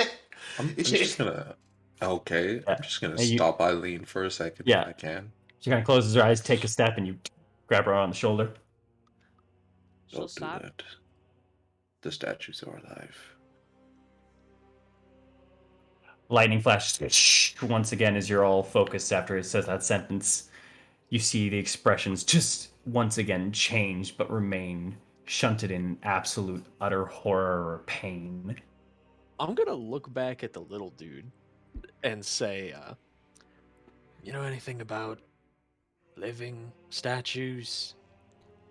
Do I know Yeah. anything about living statues that are undead?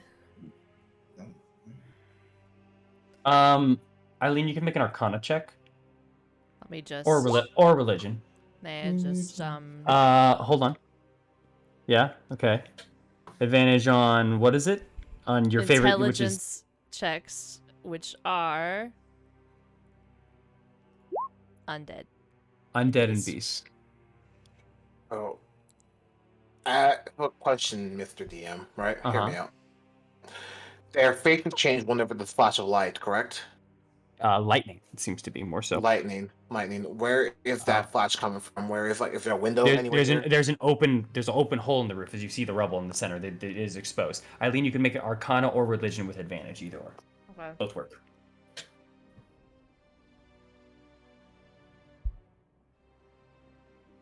Man, they're both the same. Okay. I'm gonna do Arcana. Are you fucking kidding me? 5. This is beyond your scope. You haven't actually heard about something like this because generally undead themselves either have a physical body themselves or a spectral in forms and stuff like that. The fact that he's saying that the statues themselves have an aura of undead is strange because you would take that to believe something of construct or something in that regard. But this is out of your area of expertise. How far it's Would Did the little dude reply to me? Oh, sorry. Do you know anything about statues, you said? Or... I pointed at these statues and said, "Do you know anything about living statues?" or this? Oh, as you pointed at them? I pointed in here before any of this happened, and I said, "Do you know anything about this?" Then he's gonna come up the stairs and kind of look around the corner. And anything you know about living statues, he just kind of looks in, and just kind of looks at you, and he kind of scratches his head.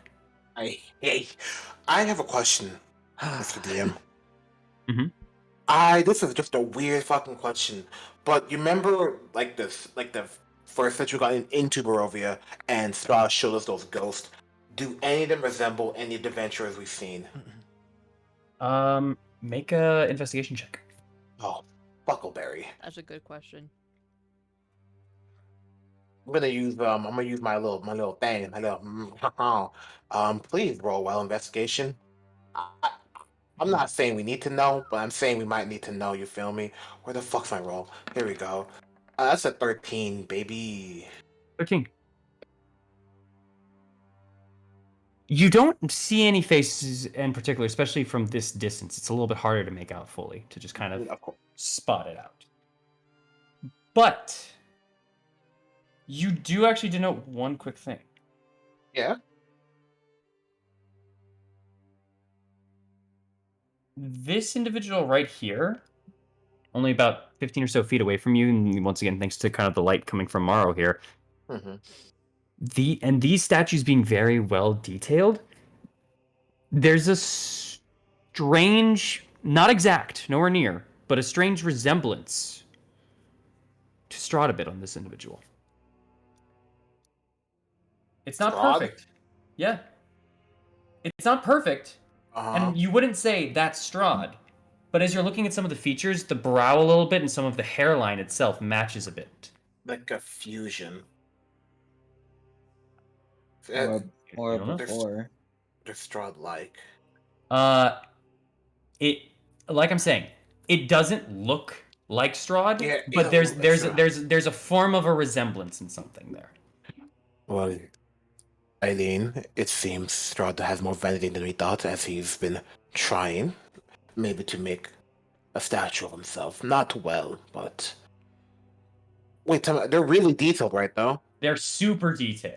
Okay, if this was a person, you would easily be able to oh, that's them. That's why you could. That's the reason you can distinguish. This isn't Strahd, but it has a resemblance in some way. Like a brother? You kind of click that in your head, and like a father. You kind of click that in your head, and maybe you don't think per se directly father or brother or something like that, but they're at least possibly a relationship. ship in some way like that. Maybe a family member. I'm just gonna ask. Statues, you can hear me. Are you alive?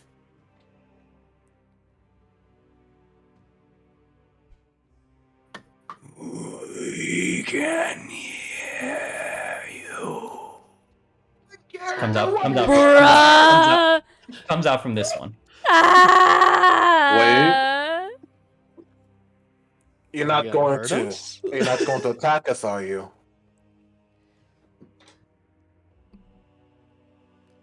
This one. No.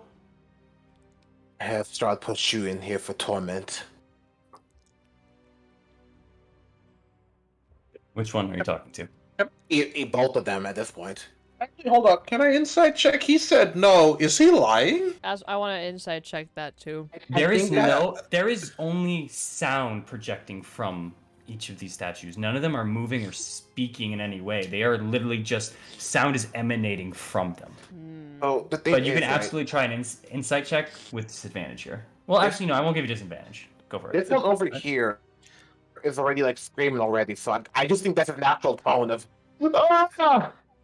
Yeah, I feel like these guys aren't gonna do Oh anything to God. us. All right. Anyway, so this Strahd make you hit the suffer. With a 12 and a 10, that no, as it shunted out, was very. I will tell you in a second. Sorry, Octave. No The problem. 10 and the 12. Yeah, it was very sudden and direct. You weren't expecting it. You don't know really what to make of it. Full on. Fair enough. You said did Strahd what? I'm sorry, Octave. Can you repeat This that? Strahd puts you to suffer. Are you addressing or facing any of them at this when you do that? I'm facing all of them. Like I want to hear like what's up. Did he put you here to suffer?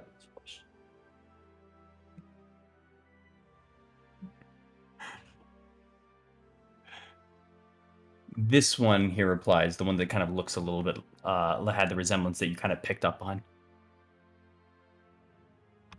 No. Not at all.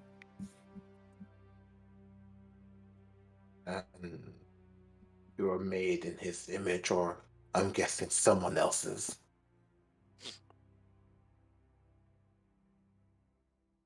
We're family to the beast. From this one. Your family. What beast? Strahd, of course, I think. We've heard Strahd called the devil. We've never heard him called the beast. What beast are you family of? Well, that's the one that said that. This one just says, the insatiable beast.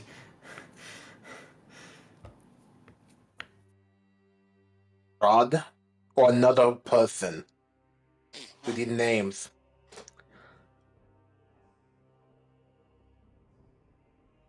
Strahd himself, yes. From this one. You're, Eileen, Yeah. you're noticing none of them have been repeating themselves as it's going through, and it's going just marking down one by one. Wait. With your passive investigation. Wait, guys. Calm down on your questions right now. What? He answered. He answered. He answered. He answered. We only have a limited amount of questions.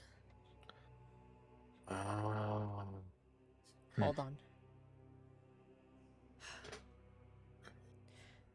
Are you original members of his family?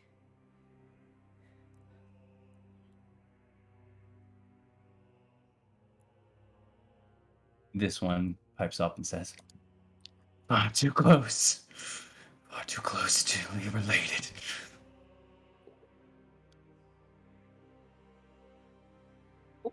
What's that? Question mark? Far too, what? It said far too Far- closely related. Eileen's gonna step down and start looking at some of the statues. take a couple steps. The statues are still shunted in horror.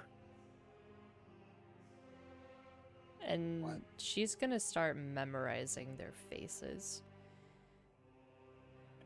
There are men and women here, some adorned in ways of about to strike at something, some are leaning back in fear, but every single one of them is absolutely in terror. What?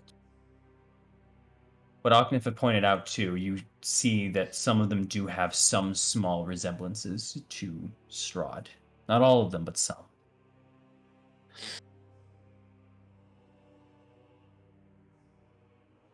Some are adorned in rather fashionable royal-looking clothing, some in armor. I'm gonna ask them, are you Strahd, or previous facets of him? It's a good question. No, we'd never be him. We'd never want to be. From this one over here. Wait a minute. Not Two more. No, they're not answering for them. Like they're asking for themselves, not for all of them. I mean, that one did say we. Morrow. Mm-hmm. I guess I should have also done this. How long did it last? It lasts a minute for your divine sense, Yes. Divine Sense. or is it a turn? End of your next turn? Is what Never it mind. said. So You're fine. it's just an instant thing. You're good. Never mind. So, what are all of you in horror of?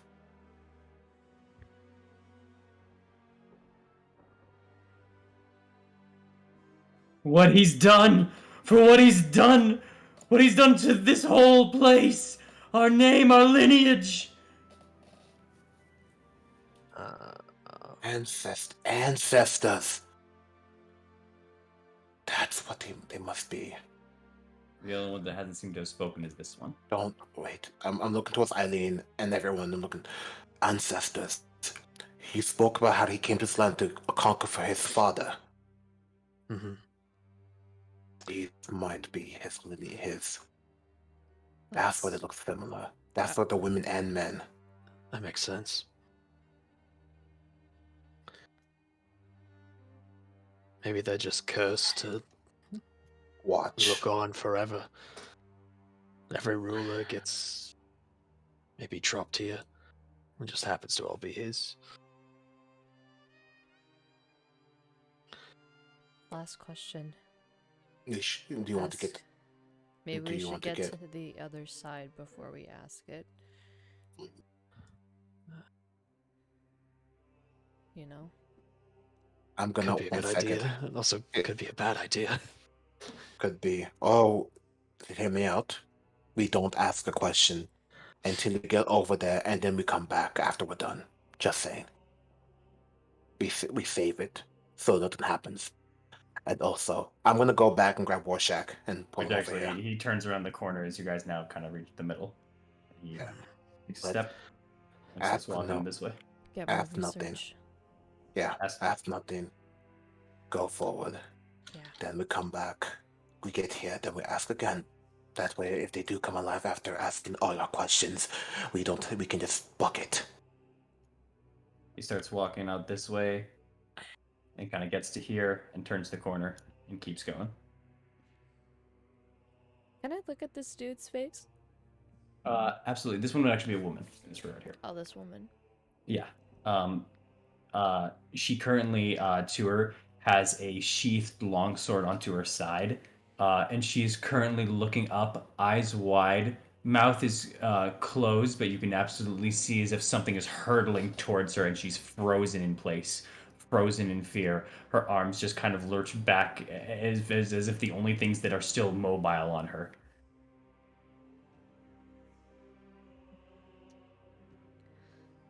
Okay. Maybe they know something we don't. A weakness. We can Also- Something that we can do.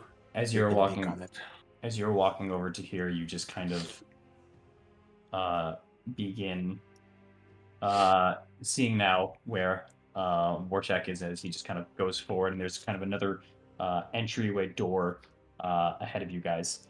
But over to your right side, there is an opening kind of archway that you all see. But along with kind of that archway itself, you see a kind of large set staircase going downwards. And with the light, that's pretty much what you can see, I believe. Actually, how far can you guys see out to? I can see all the way over to here. Okay, yeah, because you're light. All right, then yeah, you actually see that, and you would also be able to see just at kind of the cusp of your vision. There is more light as there is an open kind of doorway coming from where you kind of see this ping marker. There's a doorway. It seems to be exposing outwards and out to light from the other side of the hall. But the other also kind of strange part is Amaris, your pickup, in a sense here, as you start walking past this area, you're seeing kind of a dull red glow coming up from above, an area above. You'd have to get much closer to actually make out more, but at this point, as you're passing by at Amaris, your perception kind of just spots the color red. It's Aknev's tower. A dull red glow? Yes. In which area? Actually, hold on here.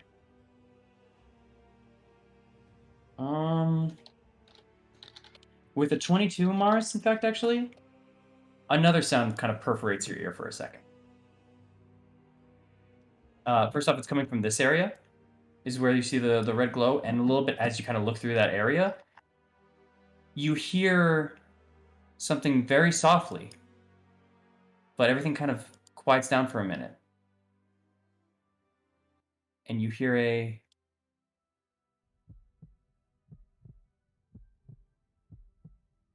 pumping a heart almost.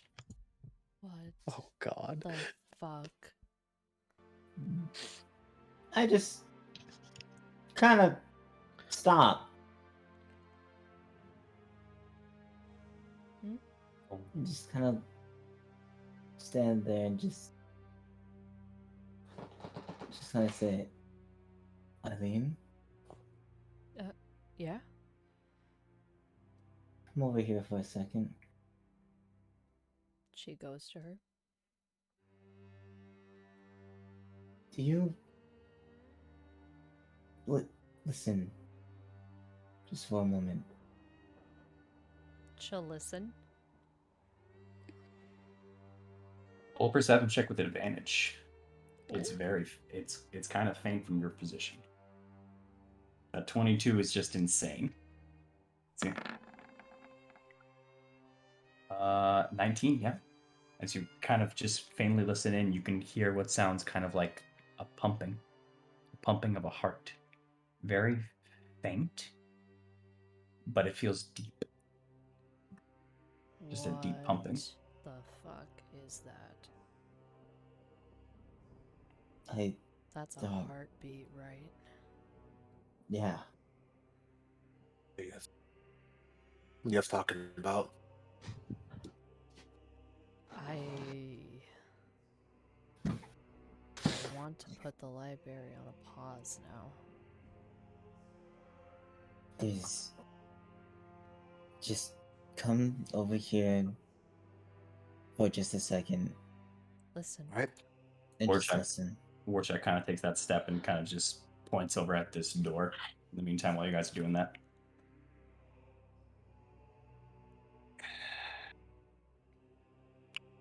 Well, we'll be there in a second. I'm gonna go over to Eileen the Mars's. Do I see any red glow? Make a perception check. Sure. Please let me see it. Not one.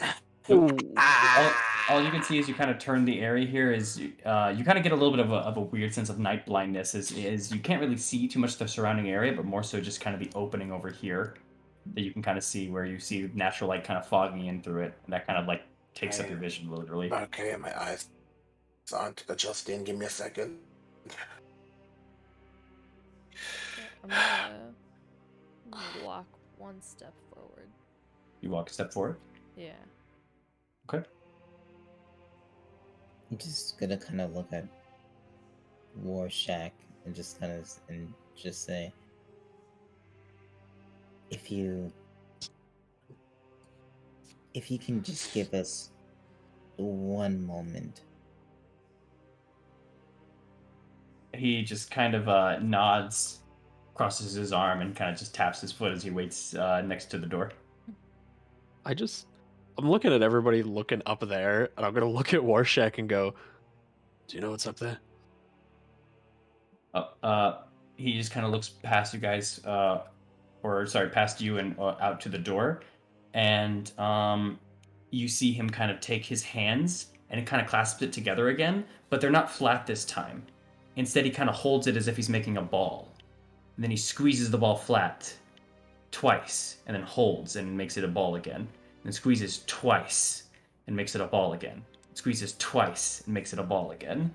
That's And as he's doing that to you, Eileen, you kind of take that step forward, and there's kind of a light, faintish kind of red glow up above.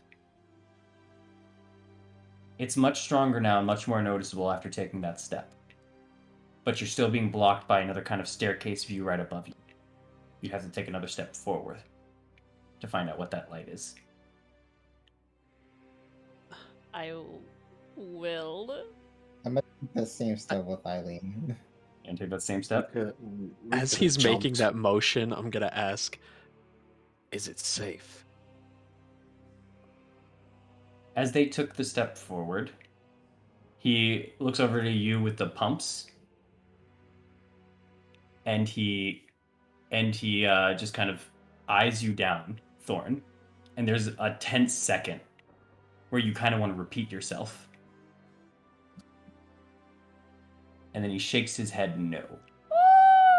As you two take your step onto this kind of staircase set area, there is a reddish light that flares high overhead, then settles into a dull, pulsing red glow. You now see the full immensity of this tower.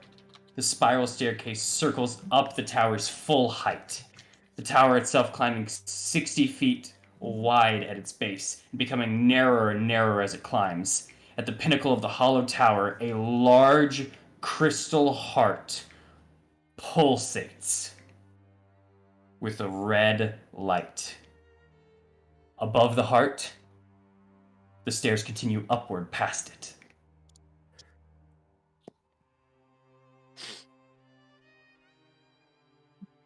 Guys, he says it's not safe. All of you that hadn't seen it, the light just shines even brighter than it was before. It was faint prior. Now this is much brighter, and you all start to hear that. Actually, I don't need to make that sound. I have it. Yeah. Can I assume that was the red glow I saw at the other tower? You can fairly assume that if you wish. Oh, I have to learn about that. No, he said it's not safe up there. No, I'm just gonna take a minute. It beats, right? It is absolutely beating, yes. What tempo? This one. Actually, it would be this loud, roughly. Oh my god. That's not what it's gotten louder. Interesting. In fact, yeah, I will actually have it keep repeating. That's a normal heartbeat. It is much. I will say it's at that rate, but it's deeper. It's just on repeat. It's that rate. It's what matters. I'm going to. Interesting. I will also say, Amaris and Eileen, as you guys are just kind of focusing on that, but with both your high passive perceptions, you can see underneath you there's kind of a mosaic floor that adds kind of a touch of color to the otherwise kind of dark and cold, empty tower ahead of you. And besides obviously the red above. But there's a spiral staircase that kind of rises slowly from there to your guys' position and then keeps on going past you guys. It just hugs the wall the entire time. It's kind of after looking at that, just kind of closes her eyes, kind of takes a deep breath, then just takes a step backwards. You take a step back, okay. Eileen. I will just look at it for a couple more seconds and then take a step back. Okay. It just looks like her curiosity is constantly peaking. And Akne?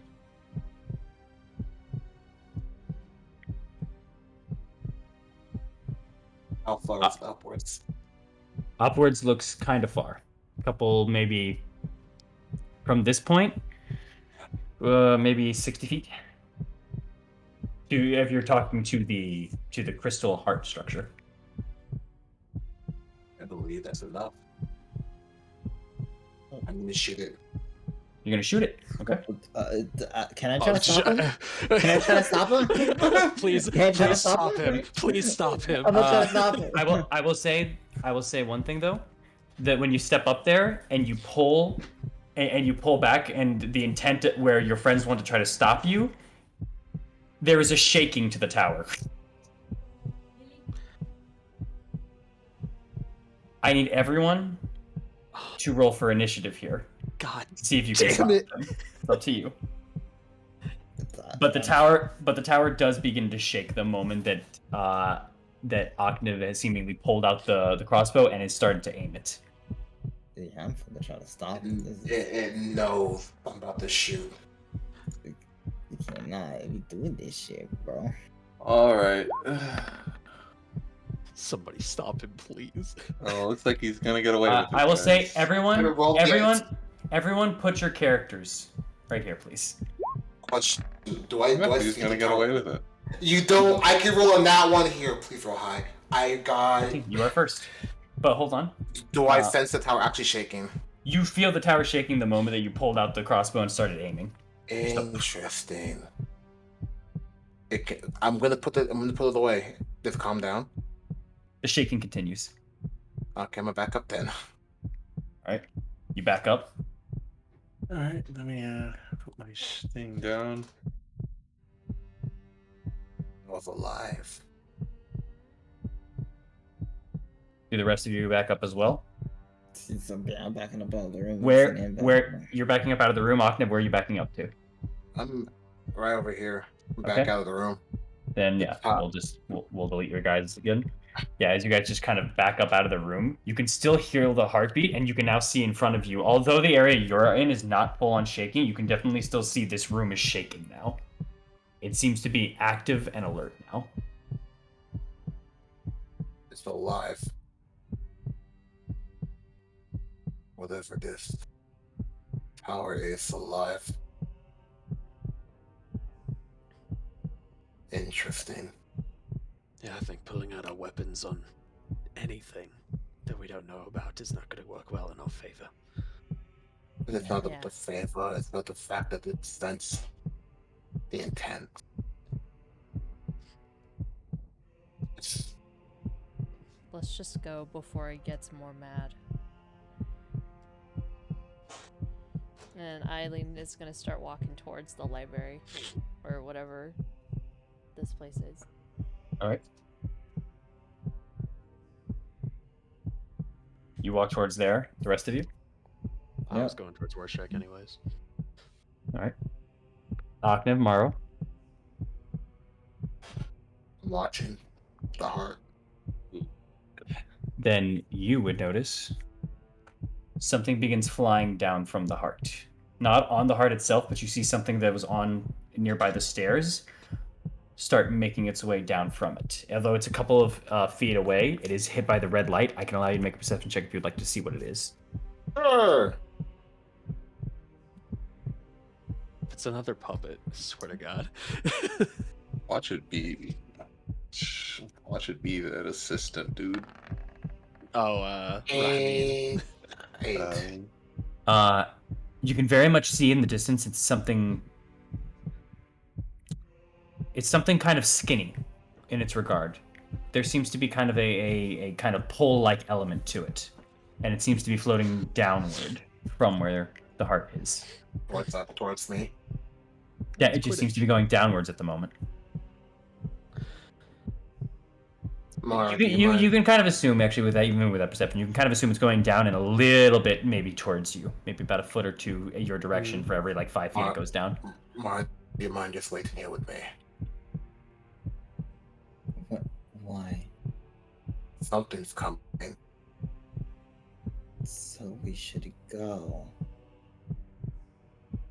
before it gets here. About 40 feet away now. Gotta make a choice. Eileen's already at the door, man. 30 feet away, and at this point, Octav, you can kind of piece it out, even with that light now. You can see it as a halberd. A what? A halberd. Oh, that's just a weapon. It's not a person to kill. Never mind. Walk. Get away. You walk I away? might be flying at you, dude. Fucking fine. Get me behind the door. What's at the door? A door. It just seems to be a door kind of at the end of this kind of stone set hallway as you kind of hear that heartbeat kind of just pumping still behind you. That there's nothing much besides the fact that it does just seem to be a door at the moment. What's Warshak doing? He's just pointing to it. Like Yeah. he has the other doors. It's got a handle, right? It does have a handle to it, yes. I'm check to see if it's trapped. And they're not trapped anymore. Investigation check. So I'll put you here. Oh boy, investigation. It's not my strong suit, but you know. The halberd to curve around the corner. Mine. If we gotta start fighting weapons now, we're gonna lose it. Yo, it have to be magical though. The door itself, very similar to some of the others, is kind of a wooden set frame. It's not as large as some of the others, especially down towards the bottom end of the castle that you've been seeing, but it does not appear to kind of be trapped. Alright. It seems to be a nice wooden door. Then you're gonna just kind of open it up. All right.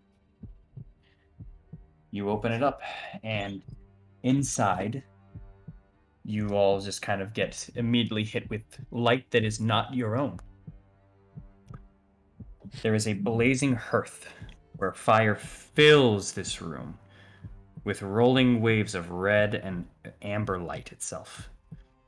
The walls are lined with ancient books and tomes, their leather covers well oiled and preserved through careful use. All is in order here. The stone floor is concealed beneath a thick, luxurious rug. In the center of the room is a large, low table waxed and polished in a mirrored finish. Even the poker in its stand next to the blazing fireplace is completely polished. I'll give you guys some vision. Aw, fuck yeah, dude. Large, overstuffed divans and couches are arranged about the room. 2 chairs of burgundy-colored wood with padded leather seats and back cushions face the hearth. A huge painting hangs over the mantelpiece in a heavy, gilded frame. The rolling firelight illuminates the carefully rendered portrait. It has almost an exact likeness to both Irina and Eileen, as you see Ismark stopping at the door and looking, his eyes caught to the painting. Eileen looks at the painting. And right there, actually, we're going to take a break. Oh god. Ooh! Ooh! This is where the heart is. Oh, yikes, you guys. We're gonna fucking die. Yeah. You know what they say, home is where the heart is, am I right, fellas? You get the fuck out of here. You get the fuck out of here. Yeah, this is where we find out like this person is Strahd's mom, and he's got like a whole mommy thing. Cause like I'm not even gonna lie. Fucking Oedipus I complex. thought, yeah, I don't like. All I'd be right. like, You know what? Just for that comment, I'm out. Find yourself a new DM. See you guys. Oh my god. Well, guys, we will be right back to find ourselves a new DM.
Right now? Right now. Oh my gosh, we're back now. It's gonna be like the Scooby-Doo scene with Velma looking at the book, but everybody else is like looking over her shoulders, and they look up at the camera. Yeah, that's us.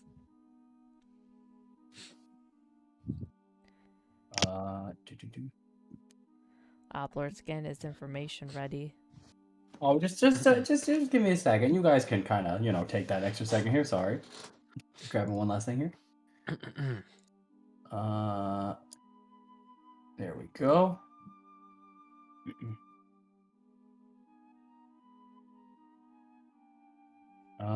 And then here we go. All right. I love that the most helpful person we've found in Ravenloft so far has been a motherfucker who can't speak. Yeah, real shit, So though.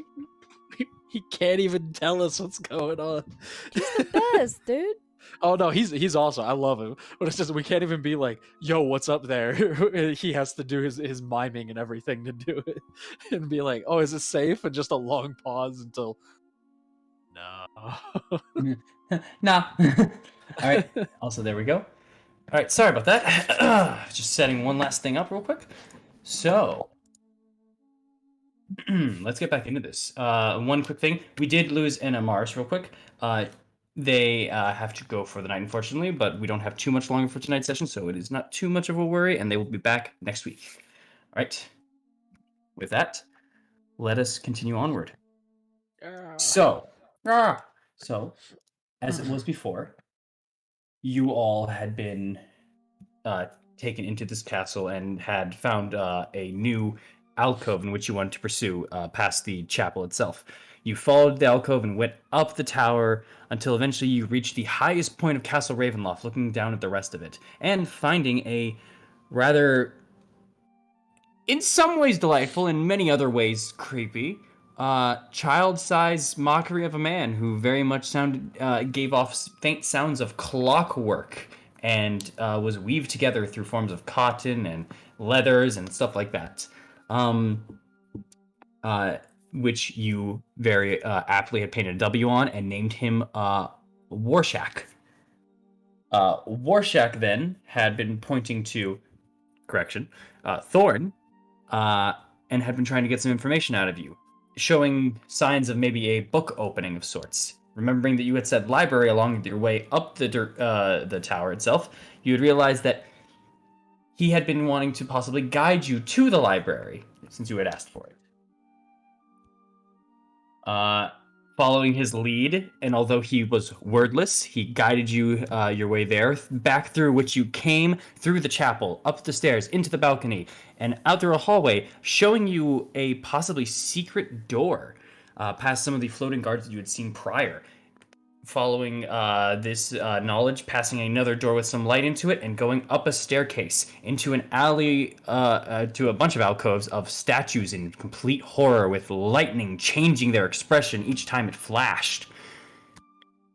You were very trepidatious, but eventually asked these statues questions, in which they answered 10 different questions that you had asked. For each of the statues, asking things such as if they were a part of Strahd in some way, finding out that they were forms of relatives, and finding out other information that you had asked for it, until eventually Warshak had passed you all and pointed over to a door. Some of you looking at the door, but Amaris hearing and now seeing a red faint glow and maybe a heartbeat through the side, peered in through with Eileen, who she had called over. And Eileen, taking that extra step to adding the curiosity, had heard a heartbeat start pumping and a red light glowing even more as she entered the staircase. They all began to back, except for Aknev, who drew out a crossbow onto the heart. The tower began to shake and move, almost. But Aknev put the crossbow away and backed away, along with the rest of the group. Once finally backing up, they all decided to head to the library and avoid this. Aknev, staying behind for a moment, saw what seemed to be a halberd floating from the heart, but they all decided to head towards the library, in which they opened it up to find books, a massive fireplace, seating arrangements and places to sit and read, a large wax table, and along with those books, tomes and everything of the sort, along with a large portrait hanging above the fireplace, resembling that of Irina and Eileen. And that's where we left off.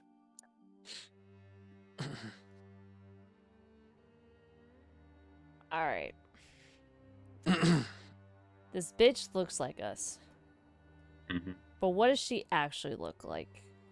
So while she does very much look similar to both of you, she wears a lot more purples. As you can see, a lot of violets kind of going through, and you can see in this painting itself it is very flattering and very beautiful. This individual themselves seems, honestly, age-wise, anywhere between 20 to 30 in this regard here. And they have beautiful, much more combed, almost kind of orangish auburn hair that kind of strokes down, very well kept and well put. It's kind of similar to what your hair could be, Eileen, if it was a little cut and much more well kept. With that, her face is very similarly angular to yours. Eileen, she is much more of the pale complexion, kind of whitish with a bit of tint of. There's a tint of color to her, as if she has seen a little bit of sun, but not for a full-on tan. She's honestly, this depiction is absolutely gorgeous, and the longer you look at it, Eileen, the more, yeah, there's similarities to you, but not 100% as you're looking at it. It's not her. It's not perfect. Let alone this face is very well kept. No scars, no nothing like that. She's wearing a lot of, once again, purple that kind of flows down. There's a kind of a fur on her right shoulder that kind of carries on all the way through her shoulder and down to right above her elbow. But then there's a drape of purple underneath that. The portrait does not go below the knees, though. This is what you see, roughly. Once again, this is very flattering. But yeah. But she rests up there above the fireplace and the pokers and everything of the fire itself. Okay. Shaq follows you guys in. So I'm just gonna turn back to him and say, "Thanks for the help. Appreciate it." He just kind of spreads his feet apart a little bit and gives you a salute. I'll salute him back. So I'm gonna make a guess. She points to the painting. That's the original. Probably. Okay. Well, and then she just looks around her. I am going to start reading. And then she's gonna look over some of the shelves. What did like some of them like just have a general what's on like the spine of their books? If anything. So some of them do not actually include anything related in their spine. Some of them very much so just seem to have closed kind of spines themselves and blank covers. There are very few that actually do. In fact, actually, you know what? As you're looking, roll me an investigation check. Okay. God, Nice. 24. Well, dang. Fair enough.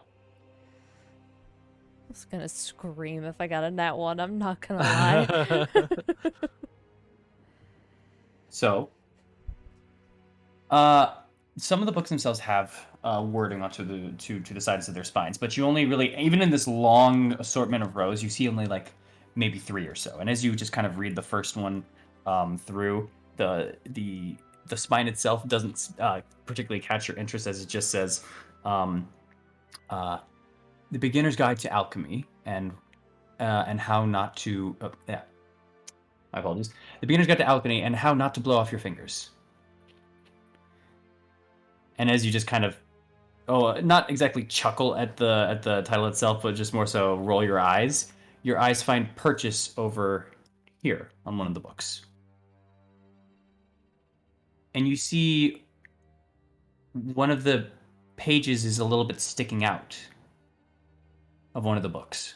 Actually, No, with that 24, it's not one of the pages of the book. Something is sticking out of that book that's very much a paper-like thing, but its color is a little bit different, and there seems to be almost rips onto it. I want to look at that paper. The paper of the book. The paper. All right, you begin to kind of pull out the paper a little bit. If I hear tearing, then I'll take out the book. Mm-hmm. You pull it out, and you find this.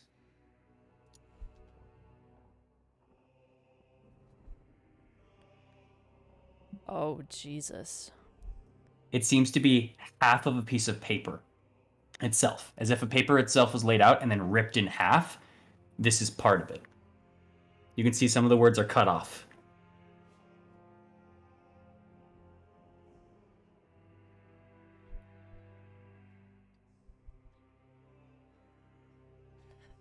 Okay.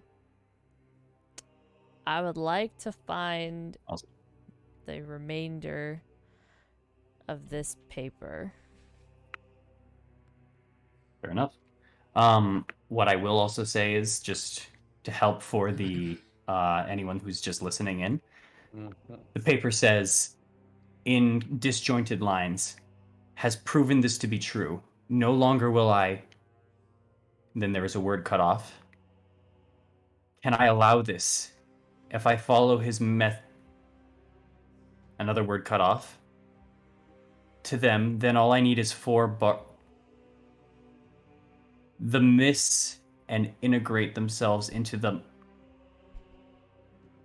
another word cut off lies at their lies as there will be no method to pass on. Another word cut off. It will have to be 4 from those that another word cut off in the material plane marinating there. Another word cut off before I can begin to. That seems where the page ends. Does the writing look familiar? You've seen this writing enough to recognize it now. When you try to, at the very least. This very much does look like similar writing to the invitation you've been given. Okay. This was attached like in between books or like in an actual book? It was in a book. Can I look at that book? Mm-hmm. The book itself has no spine to it, but are you opening it up? Yes. You open it on up, and this book itself speaks of that of military strategy, that of which, in particular, to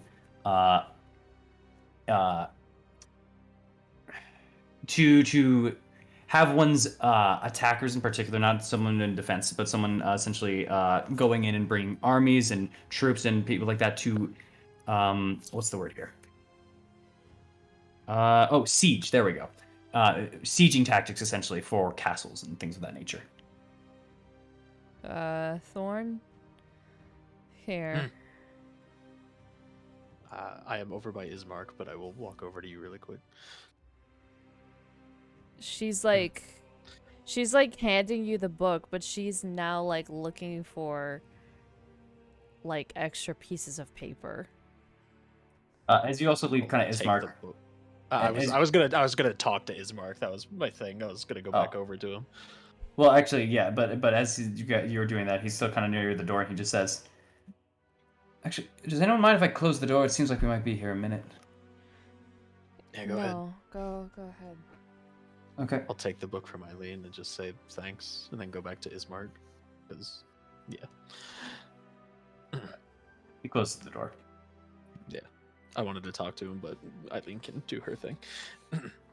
No, I'm just trying to look for these pieces of paper, even if they're from shelf to shelf. Oh, okay. I was gonna, if Ismark was still looking at that picture, I was just gonna, like, put a hand on his shoulder and say, we'll find her. Yeah. Yeah, no. I know. It's just Strange to see. similarities. Yeah. I mean, I'll be honest, I was weirded out when I saw Eileen and Irina for the first time. Hmm. I don't know I don't know what to make of this. Well, It besides is- what you maybe said. Yeah. It is really odd that there's three. Eileen and Irina I just took as a coincidence, but having a third into the mix is... That's just... I don't know how else to describe it aside from strange. My thing is how? How do they look so close? Yeah. I just thought it was maybe coincidence at the very least when I saw Irina and Eileen, but Mm-hmm. now this woman too. I would have believed it more with Irina and this woman, considering they're both from here. Eileen being back from the Swords Coast with us is, that's unprecedented. It's weird. This has to be somebody Strahd loved, or something. Maybe somebody tied to their lineage in some way. Give reason to his obsession with the two of them. However, he seems to like Irina quite a lot, considering what you told us, the experiences she had. But fucking, he hates Eileen.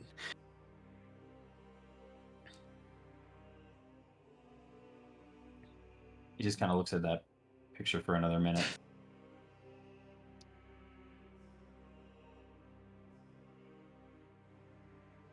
He's one messed up man. I wouldn't even give him the proper courtesy of calling him a man at this point. He's a monster, through and through. I'm gonna sit down for a moment. Books are never really my full-on strong suit, so just be over here. He's gonna take a seat over here. I'm gonna go sit at this chair, like by the fire, and just kind of flip through the book that Eileen handed me. All right. Are there See if there's anything that catches my eye. as far as that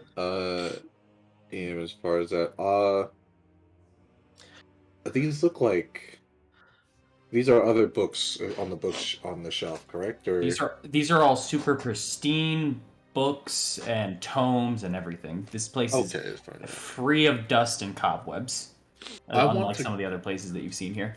So, as far as that, I want to look into. Are there any books on the previous ruler Borovia?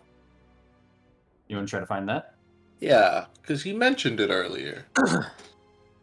I'm kind of curious. You can go ahead and make an investigation check as you do that. Ooh. And Eileen, you were looking for the other piece of paper and stuff like that. How are you doing? So. Well, that one was kind of sticking out from the book.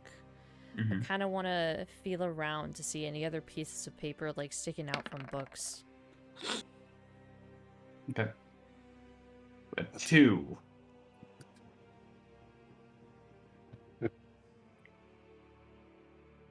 Eileen, roll investigation. Morrow. Yeah. Trying to find history on Jesus. former predecessors, things like that might take you a hot minute. That's fine. As you're kind of looking through and you have to open up each book and individually read it and so on and so forth, and you find things for sure, but you open up some pages and you quickly go in and you're just like, is this anything about the history? You read about a page of it. Oh no, it looks like it's a bestiary. Oh, bear. You've always kind of liked bears a little bit at times, except for that one owl bear, because you can just kind of read through. And you find yourself reading through for a minute, focused in. God damn it. And you like shake your head and you close it and go to the next one. And you read through it and you kind of forget the passage you're reading and you're just slowly going through these books a little bit, very, very slowly, trying to figure out which one has that. So it might take a while. Eileen, with a 23, the rest of these books are in very well ordered and well kept positions. Nothing seems to be sticking out of these books now. Absolutely nothing.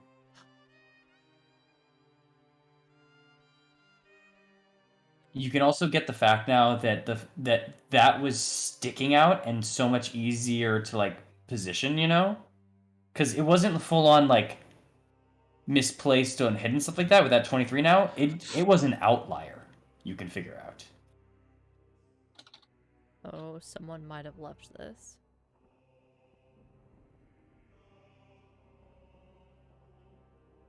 Maybe.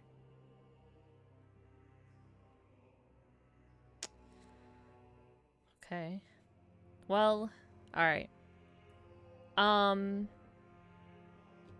I want to try to find out more about I guess the history of Strahd. Okay. Roll an investigation check for me. Ma, did you make your intentions clear, or did you just start looking through books? I just my said as God. far as that I'm Jesus, I'm dude. gonna look for information on the previous ruler of Barovia, and then I Yeah. started looking. Okay, so you said that? Yeah. Okay. All right. Then Let's see here. Cookbook. Nope. All right. yeah. Ooh, that looks good. Nope, put it down. Eileen, Mm-hmm. it doesn't take you long as you just kind of peruse through and just kind of open up and things like that, where you find already just your first pick is just essentially a historical text about maybe 6 books into what you're looking for. Okay. This actually being a historical tome of that. As you kind of just go into it, and this one does not have a title per se, but this seems to be taken from either a scribe or some sort of a journal of some sort of an individual that is detailing notes about seemingly battles that took place here in Barovia. And when you start reading it, and you start reading, you start hearing names of generals such as General Strahd going over and taking on the southern lands of the Bartok Mountains and things of this nature and such. And Morrow had said something. This book seems to maybe pertain to what he was looking for. Morrow. Here. Take a look at this one. She's gonna hand him the book. All right. I see. This is another cookbook, is it? All right. Let's. No. You can read that if you want, Morrow. I shall. I leaned that 22. You can keep that roll. Thank you. Is there any particular information you were just trying to find the history of Barovia? You said No. I want to sorry. find Strahd's history. Strahd's history. Yes. Okay. Yeah, with that 22. I will say it's gonna take a couple of books. You try to go through and try to find any books of interest in particular to this said topic. I'd say probably you'd go through honestly all of these books and start going over to these books as you just kind of just start rummaging through and running through. Can I start like a little like books of interest and start piling them a bit on the table? Mm-hmm. I'll say you do so with each one, and then you can kind of like note it down and go through. This will take some time, just so you know. I would like that very much so. Okay. We're gonna get that short rest. Hell yeah. If you want to start trying for one, you can. I was trying for one the moment I sat down to like read this book. Okay, absolutely. Octanaval, so you've been quiet. I just want to make sure. Are you doing anything in here? He's muted. I'm not there. You're what? These are all books, right? Yep, books and tomes. Okay. Well, I'm not gonna be good here, so I'm just gonna walk over to the fire, All right. and I am going to make an educated guess, and I'm gonna hope there's something in the fire, something cool. So I'm gonna turn off the fire. You're going to try to douse the fire. I want to see if there's anything behind the fire.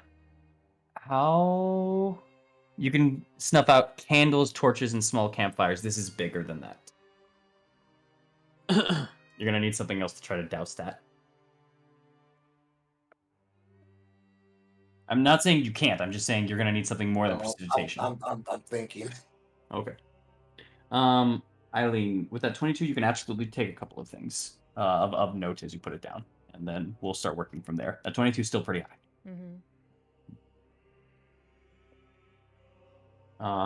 And just let me know when you have something, Agnev. But wait, while that's going on, I'll say, Eileen, here's the ones that hit you the most, and you just tell me which one you want to hit for in particular.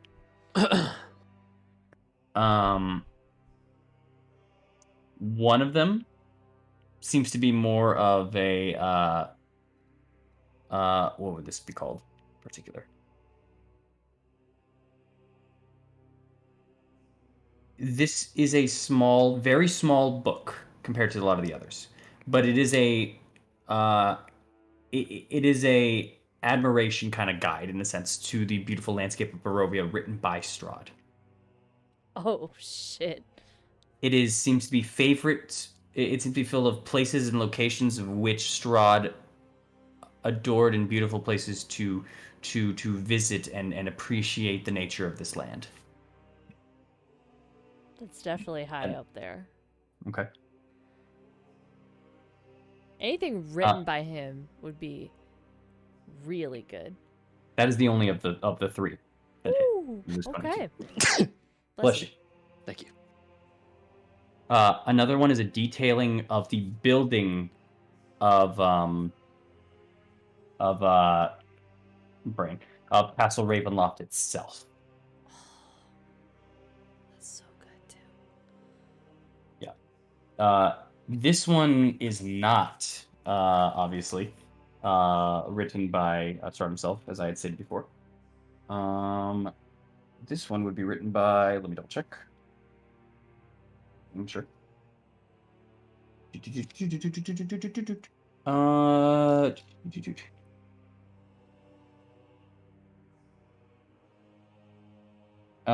one would be written by one known as Artemis.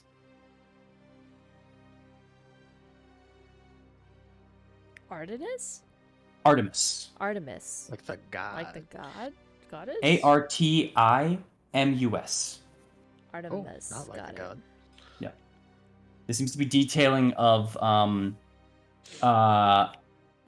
parts of the building of the castle. Not itself as an architectural study, but more so of one stating the trials and tribulations, and even giving times of dates of the building of said castle. And skipping to the end, you even have kind of a quick completion time as well, in which just a small footnote, the individual had said this is his greatest achievement, and he hopes one day to be buried there. Damn. But there's more to it. This is just a quick overview, because I'm giving you the three focuses. That, and then, because it's got a 22. This is up there.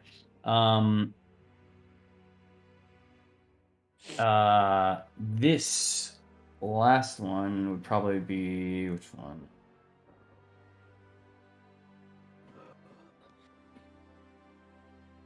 Yeah.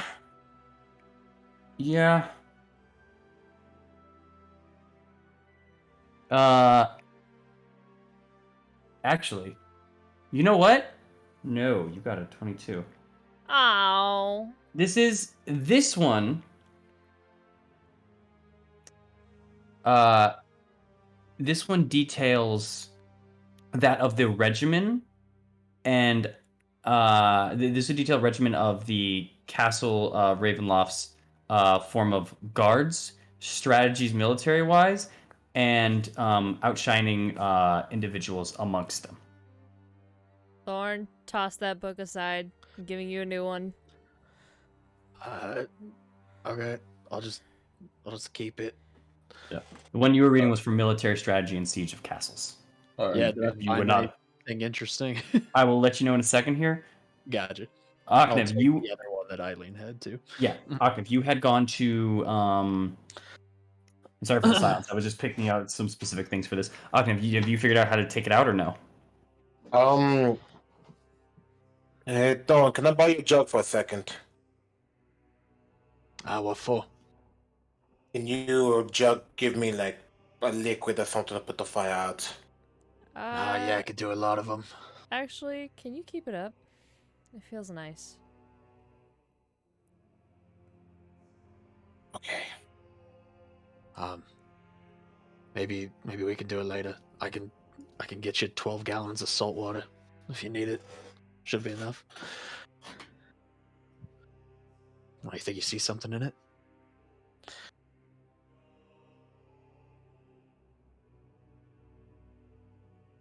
Good talk. Did you hear him, Aknev, or no? Charles? He's muted. Oh, Mm-hmm. here. 1 second.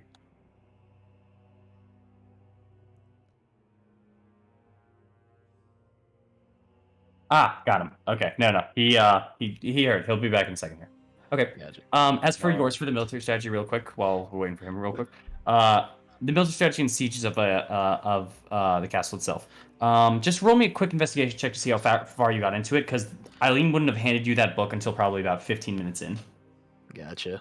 So you would have had 15 minutes on that book. No, 16. A couple things. First off, as you're just kind of going through and running, some of these strategies are actually very new to you, as you have never really partaken in siege before. More so defense is your own nature. So it's very interesting reading in those regards, and especially since your first question here was to how to penetrate this castle in particular. The main being so with the addition of some forms of siege weapons and definitely taking up higher positions, which doesn't full on help you with your still situation here. However, you do technically start seeing there are many forms of things that are underlined, actually. Oh. You see that someone has actually been through this book and has definitely marked pieces of it before and studied it.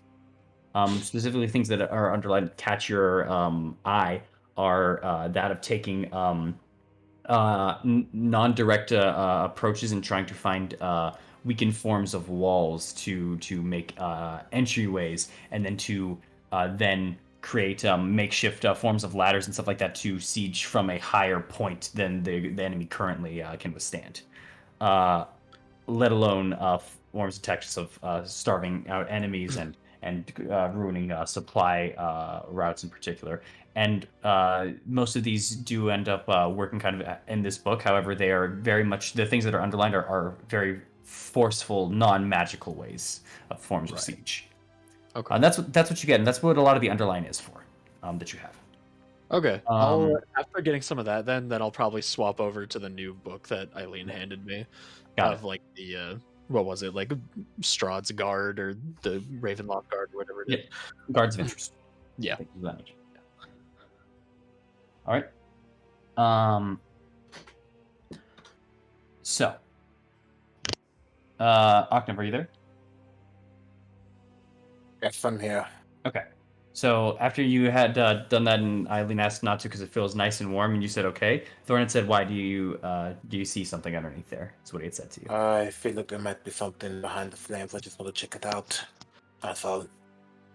I'd be down to help.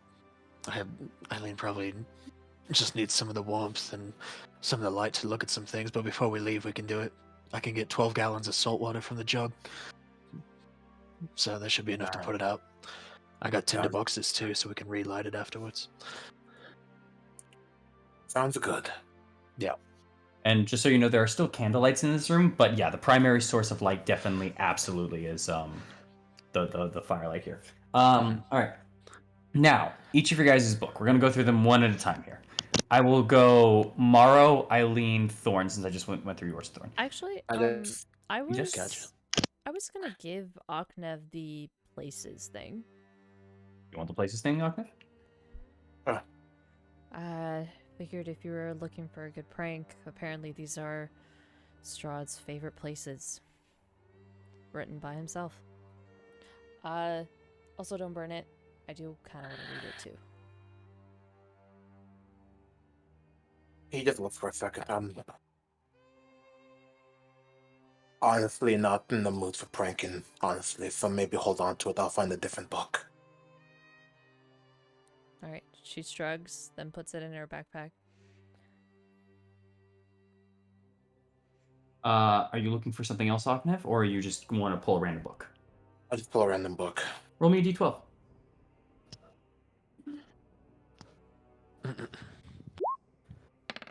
Oh, Okay, Nice. fair Hell enough.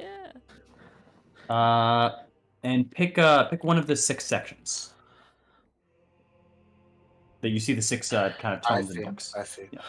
2, 3, 4, 5. This one. This one right here. Yeah. All right. You pick it up, pull it out, and sit down and read it. All right. Yeah. Well, we will go then in order here. I'll do Morrow first. Morrow, Eileen, Aknev, then Thorn. Gotcha. Morrow, your book Yeah. is on. Your book is on specifically. The overtaking of Barovia, correct? Previous ruler, Barovia. Okay. It's going to take you guys some time to read these books, depending on how detailed and deep you guys are going on them. So each time I have you guys go through it, I'm going to just need you guys to roll investigation checks for me and see how long it will take. It will depend especially on the size of your book and the in-depth that you're trying to go. But you're trying to find rulers of Barovia, so you're just going to try to skip till you can find rulers and such. Yeah. Okay. All right, let me just roll my investigation. Oh no. Why did it have to be investigation? We learning today, you know? Just how fast you go through. 14. Still good. Fine. Yeah, All right. absolutely. It will take you a little bit and stuff like that, but you actually do find a couple of interesting factors here.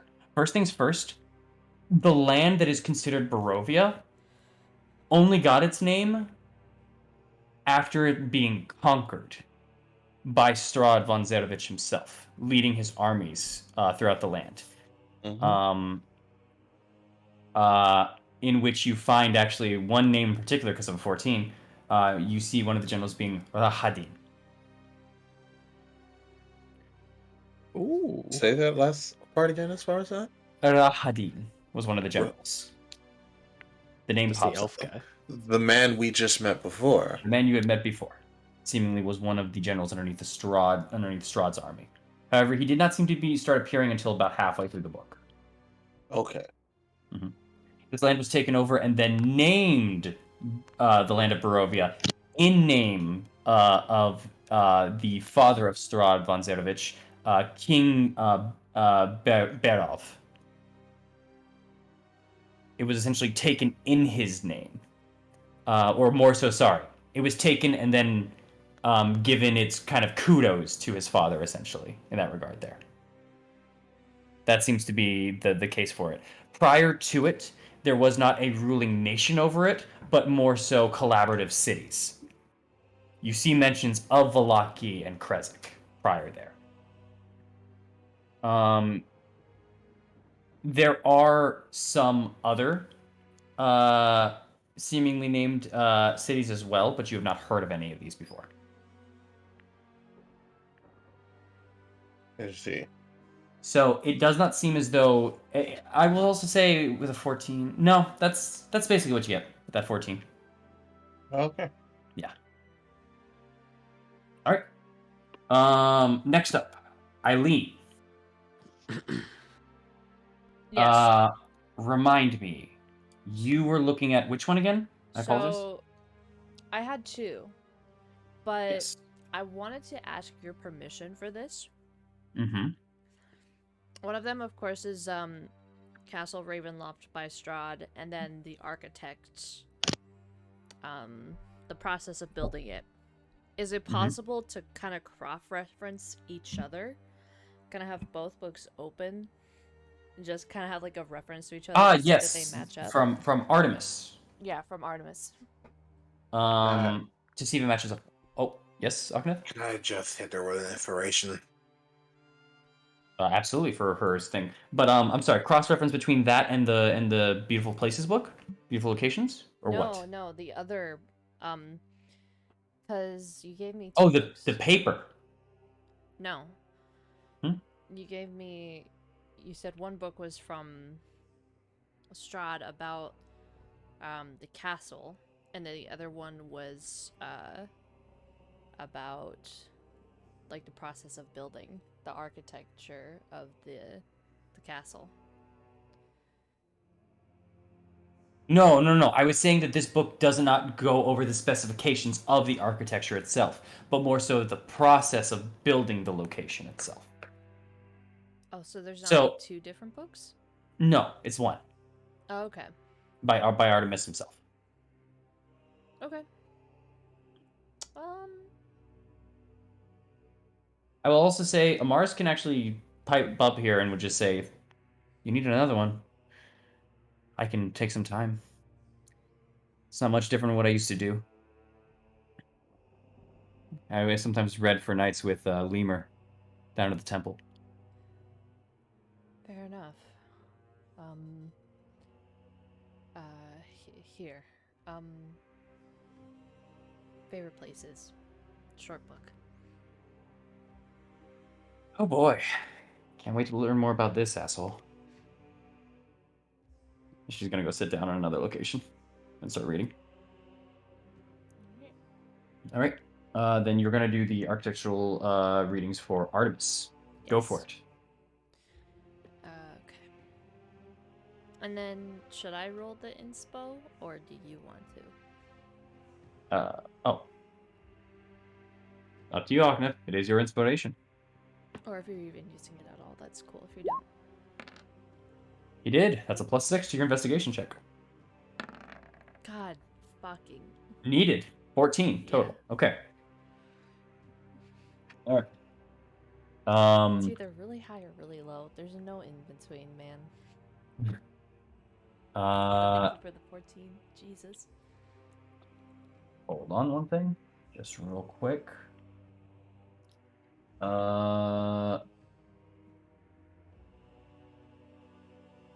Just grabbing one last thing here before I forget. Because I think I just want to try this one last thing. There we go. And when I read, this might be a bit of a personal thing. Could I have like my back against the fire, where it's like it's barely doing any damage? Like it does one damage a turn, but because she's a tiefling, she just negates it. Like that kind of close to the fire. Okay. Sure. Just roll me a d20.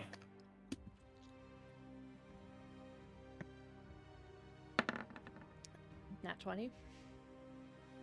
Got it. All right. So, as you kind of continue onward, just reading on through essentially of everything about this castle and everything, there are a couple of things. First things first. Castle Ravenloft itself was not brain function. On.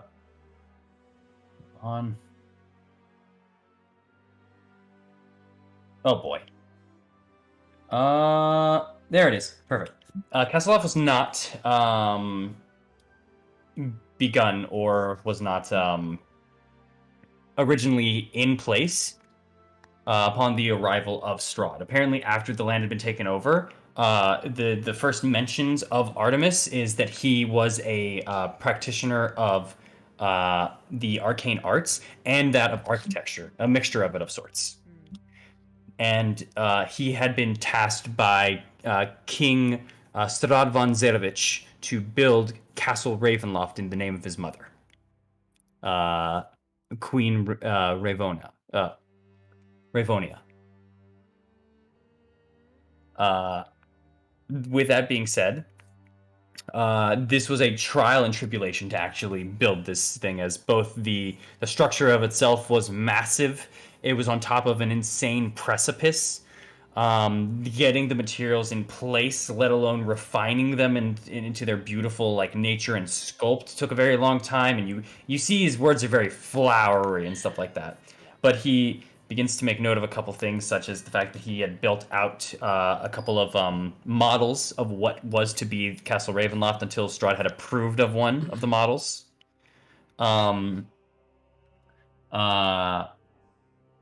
Which he said he still kept to this day as a big pride and joy to him. Not just the castle, but the model itself. Along with the fact that the castle contains spires, a castle front, a regular front area, and the inside of the castle itself, along with a working dungeon and catacombs underneath it as well. Of course. She fucking knew. The building time seems to have taken place in what was written as 346 BC. Oh. Okay. 346 BC, okay. Yes. The castle itself was completed in 348 BC. Wait, Yes. 347, 348? 346, 348. 2 years? 2 years. 2 years, and there are also there are months placed in as well. That the month of beginning of the construction itself, this was the approval, and then construction began in what's it called? Oh, brain, you are not functioning today. The construction itself began in Mart of 346, while the finishing was in Nivir of 348. Is that, like, a normal time to complete a castle? In all honesty, kind of not. You think at the very least to have done something like this, although through the reading and through like as you can actually make out dates and of his completions and stuff like that, not only were they working at a fair pace or a rapid pace, but you think that obviously as he was a practitioner of the arcane arts, he even mentions at times of how it was to lull whole materials onto this land. Okay. Let alone the calendar dates themselves to you. They're a bit confusing because they don't really full on make any sense to you.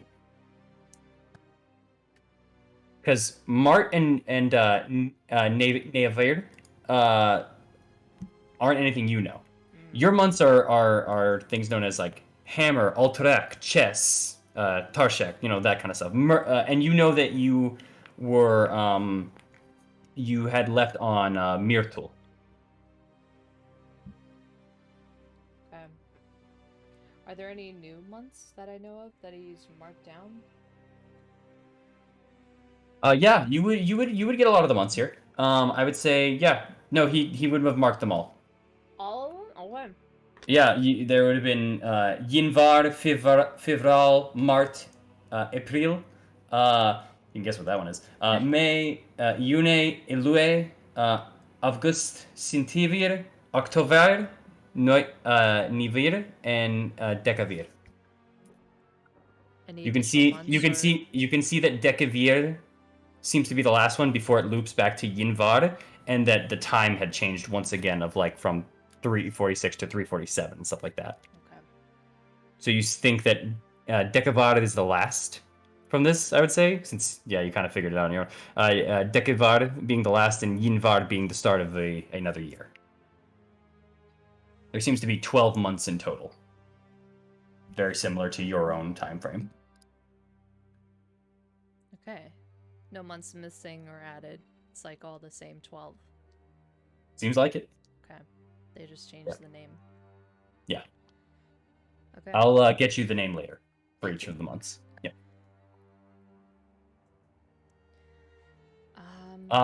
Besides that, in all honesty, what you can note is at the very least that the structure of the catacombs and the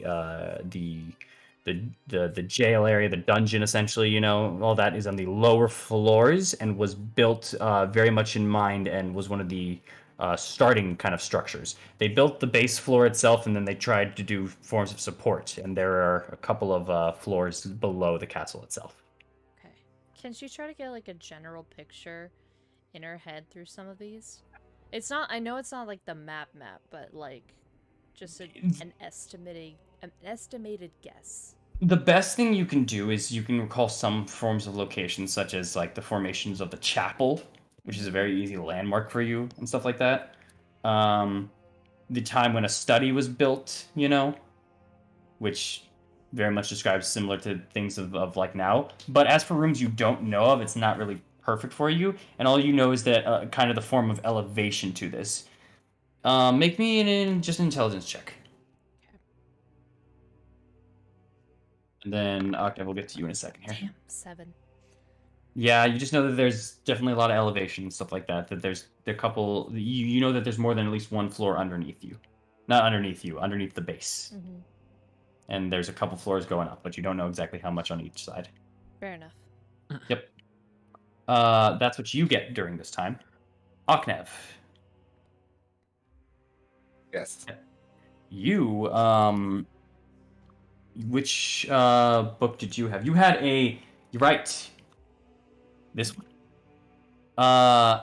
You start opening up the book, and before you roll, we're just gonna get you a little bit of this first, and we'll see if you are interested in this. If you're not, we can pop a new book, etc., like that. Okay. Okay. The book here that you're currently looking at as you kind of open it all up is a form of a. It seems to be a theological text in particular, a Really? holy book of sorts. Okay. And as you're kind of reading it through, the immediate thing that catches your eye is part of this book is actually about Ilmater itself, it seems. And has seemingly some forms of teachings. And as you're just kind of passing through both teachings and knowledge and history of Ilmater.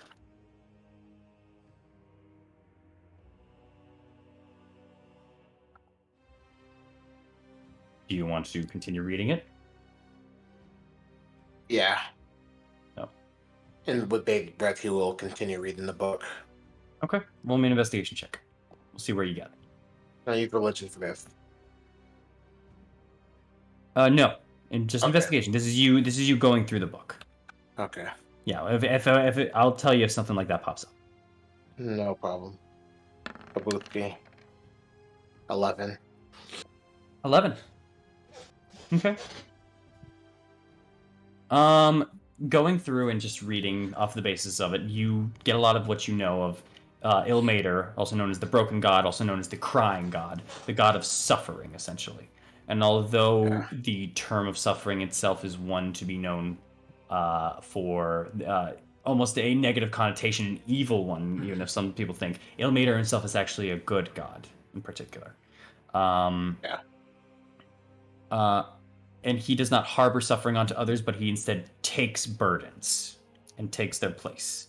And those who follow are known to be ones of strong, devout wills and physical, and have much physical endurance, essentially. Yeah. With an 11, just barely, something catches your eyes as you're kind of skimming through. Because it's a little hard for you to focus and pay attention, but right now you have just a break into it. And you read something on a passage. The Broken God himself does not harbor resentment. In fact, does have allies amongst allies and alliances amongst many of the gods themselves, such as the Triad. Ilmater himself being one of the 3 corners of the Triad. Ooh. And that's where it kind of stops before you'd have to flip over to the next page. Yeah. But you read that right there.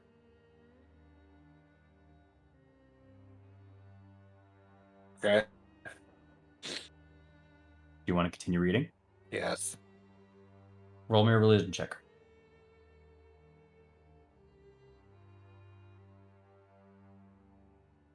Now it comes into play, buddy. Bruh. Nice. Beautiful. Beautiful. Man, about to know the triad in full.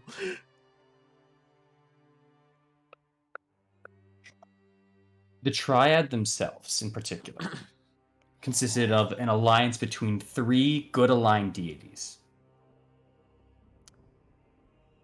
The deities themselves, of which you've surprisingly all heard of, luckily. The There is Morning Lord, Ilmeta. no. The Morning Lord is Really? not amongst these.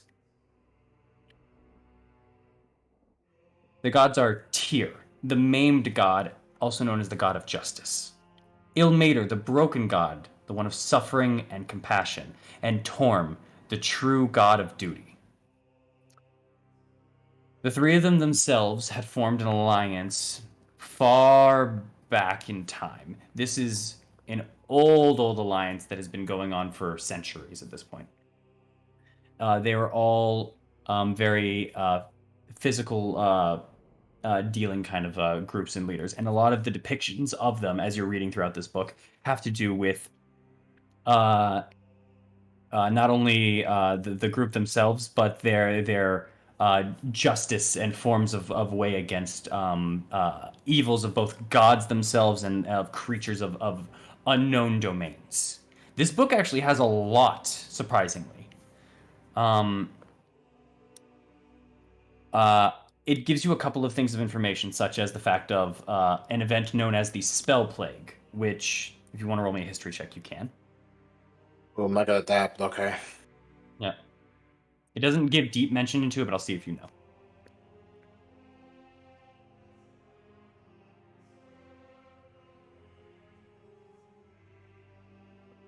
History? Okay. There you Yes. go. 18. Holy Nice. shit. All right. Essentially, what you need to know about it, the Spell Plague, and I'll just give you the deep rundown. Not the deep rundown. There is a god of man. You know a lot about gods. Weird. Weirdly enough, there was.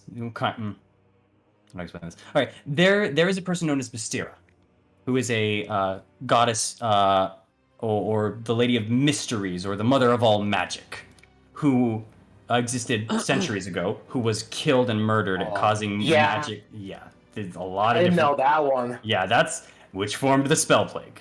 Exactly. During. Fucking cool. Yep. During this time of the Spell Plague itself, during this time, the Triad had consisted of all the individuals except for Tyr, who had been replaced with Bahamut, who was absolutely like with Bahamut, not Bahamut. Sorry.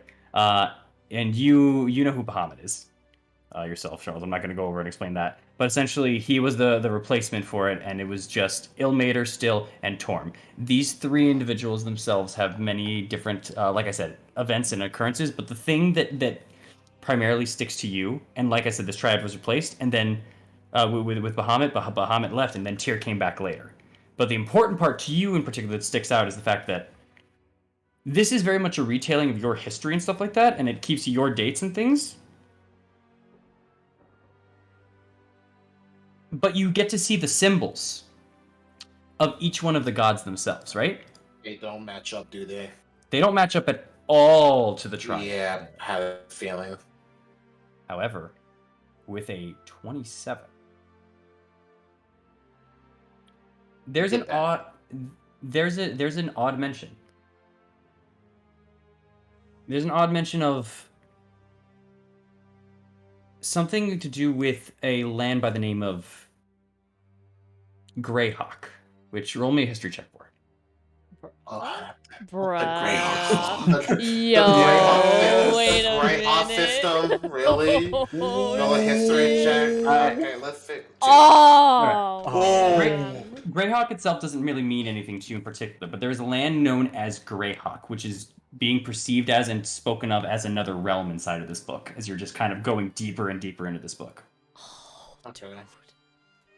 You don't know what Greyhawk presides to, and you don't know what it realms into, but you know that there is a bastardization of the triad that takes place upon not directly in mockery of, but in replacement of this triad itself. But it goes underneath a separate name. Who's in this triad? This triad speaks of things where much of it is not known, but they call themselves instead the Ebon Triad, EBON space triad. Black Triad. The Ebon Triad themselves have been known for very much harassing other forms of both chapels and temples, but seemingly that of other forms of cults as well. And while the Triad themselves seem to follow some form of unknown code or chaos or something like that, it is known that they do follow certain gods. However, the gods are unknown, but it is known that there is more than one, and by the name there is believed to be 3. One of them that is known is Vecna. Oh, shit. Hell yeah. Oh, my God. That 27 got you a good amount of stuff, boy. Be very happy about that. And that's what you're going to get for this time, for this reading. We have to take that book with us. You don't know how crazy it is, everything you rolled, both that 27 and when you rolled that 12 when you were looking at the books. I was like, interesting. My God. Oh. So that's what you get, Aknev. Are you happy? No. Fair enough. All right. Anything Next up. that's about his backstory, he ain't happy. Ain't happy. Ain't about it. All right. Take up him later. So, 27. That's what you get during this time. Next up, Eileen. Again? Wait, no, you did yours. My apologies. Amaris. I'm thinking about the other book because we're gonna get to you in a second, Thorn. I promise. Oh. All right. Amaris, I will roll for her real quick. Amaris is. How you gonna do Thorn? How you gonna do a Mark over Thorn? It's like, don't you remember I Amaris? got him. I got him. Don't worry. I got him. Amaris Oh. is not. What? He's doing it for Amaris. Oh, Yeah. okay. Unless one of you guys want to roll? No. Go ahead. I was just confused. No, it's okay. All right. Oh. Oh. Okay. You wanted to roll, I guess. That's a shame. Because I actually rolled, but I didn't look at it. What was a roll? I don't know. I didn't look at it. Now What I'll was give you it? I'll give you an option here. I didn't look at it yet. I rolled, but I heard the roll, so I turned around real quick. Well, no, you rolled it. I'm gonna have to take that. I'm sorry. No. Shit. Sorry. Because otherwise I'd be giving advantage, and that's just cheap. So let me see what Amaris' thing is. 4 plus. She doesn't really have a hard book though. 4 plus. What is her investigation? 0. That's a 4. You see her get maybe 3 minutes into it before she goes, you know what? Actually, nope, not gonna touch this one. And she slams the book down. Sorry, I don't wanna. I'm getting a little angry reading this thing. He's just such. He writes about himself so pompously. He's an asshole. Sorry, continue. And she's gonna sit down. Any examples? She calls out.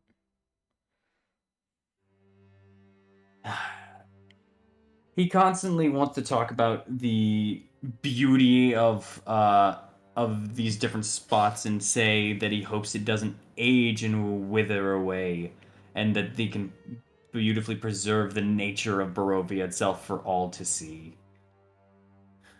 And this is the land that he wished, and this is the land that is now his. It's.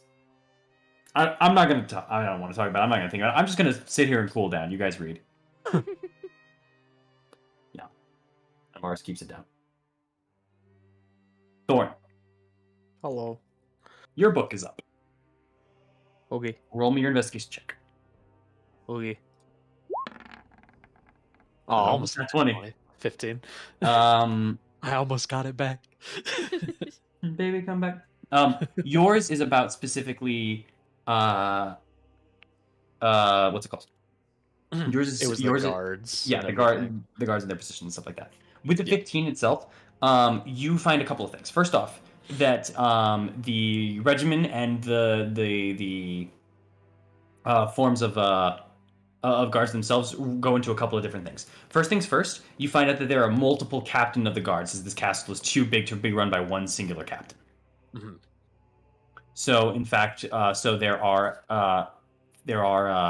3 captain of the guards in particular.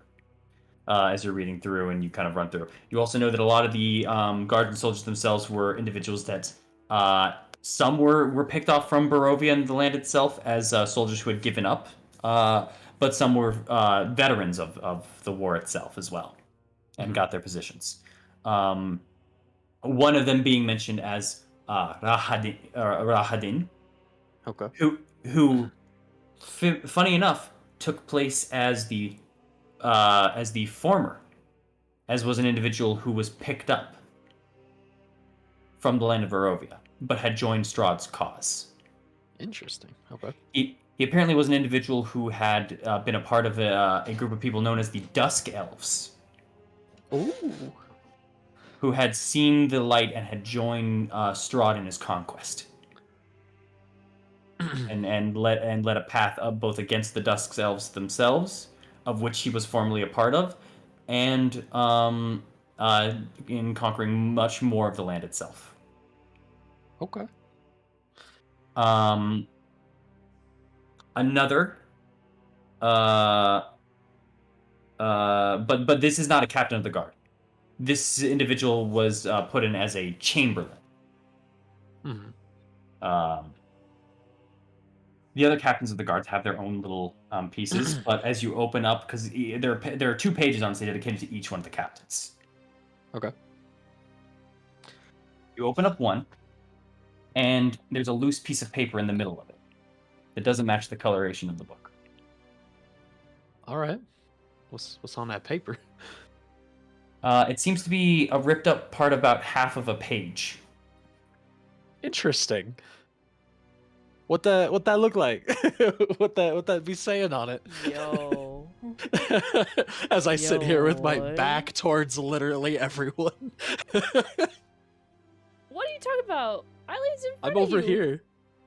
You're standing in front of the fire? Yes. No, oh yeah, Eileen's actually like right here or right here, one right of the in 2. front of Oh, y'all. is she? I thought Yeah. you were over here. No, that's where she placed the books. Oh, okay. Yeah. So she's like right next to you, and I mean, you would know about the other piece of paper that Eileen had. Oh yeah, I'll tell her about it. I just want to look at it Right. first. All right. It seems to have half of words cut out as well. But what I will say is I could read them to you. I didn't make a paper of it, but it does seem to be more pieces of things. It's up to you if you want me to read it out loud. I'm guessing you probably have it more complete if it's a piece of paper. So I'm just going to like look at it really quick and like look up at Eileen and say, Eileen. Huh? What? I'll like hold it up in 2 fingers. I think I found what you were looking for. Oh. She's gonna fold the corner of the page in, set it aside, All right. walk up to him. This would also be like as you took it out and everything like that, and as you're looking, Mhm. The guard captain the page was on is Gabriel Zemfir. Oh. Oh shit. So he was a guard. He was a guard captain for Gar- Strahd. Well, it says guard of the sorry, guard of the southern courtyard, the chapel, or sorry, captain of the guards of the southern courtyard, the chapel, and the brain function, the dining hall. Essentially, he seems to be taking a quadrant of the place. All the places that we have been to. Would you like to read more? Yeah, I Okay. would. All right. Well, Eileen kind of puts these together, I'm assuming. A couple of things you get. Gabriel Zamfir himself was the last addition to the captain of the guards. Mm-hmm. He was a replacement for a former captain. And in particular, he did not partake in any form of the war or any form of combat seen by Strahd's men, but in fact was brought on as a welcoming gift and a placement for his service in being a retainer to Strahd's brother, Sergei von Storm, not von Storm, Jesus, Sergei von Zerovich. Interesting. So Strahd has a Gabriel brother? didn't volunteer or anything. He was put there. It seems as though his was a placement of family moving, essentially, as Sergei had seemingly been brought to the castle to live with Strahd von Zerovich. Okay, so he was Sergei's buddy. And in so, Strahd had apparently offered his own land for his years of service as a thank you to his brother to put him into Kresik, which he declined, and they had made a compromise to stay close to Sergei by being a captain of the guard here. Interesting. He was a former retainer underneath the rule of King Baro, and one of the oldest guards in the area. He had a known name as the One Man Garrison. Doesn't say anything about why he was called that. He was so because of a couple of things. One, he was very destructive in his powerful blows and strikes that he would be able to do, having the force of over 10 men in just one single hit. Oof. Two, he was tough to take down and could lock down any location or any person as long as he was available and there. Anywhere you put him, he would survive on his own for more than 10 days. On just basically two rations. On two rations, a weapon of my apologies, a weapon that shimmered and had the destructive force of what's it called? Brain, you can function. A weapon that had the destructive force of the destructive force of that of a dragon, even essentially is what it had said. Oh. The man himself was an absolute monster, and everything about here just reads that he had a God, I'm sorry, I'm so tongue tied right now. I don't know you're what's going on good. with me. You're all good. The man himself had not only the weapon and the force and just the fortitude and everything like that. The man was also part of the Zamfir lineage, who had been known warriors who had been with the Zerovich family. His father being a retainer for King Barov. And that's kind of where the details kind of end. Interesting. All right, is that all I get from this book? That's what you get while Eileen puts this together. Gotcha. And Eileen, Yes. putting the papers together, they make perfect sense now as you go on and read it through. Oh, bitch. Let's I will show you. go. I will show you all, but I will narrate it for you. Okay. putting it together, the page itself, the one torn page reads,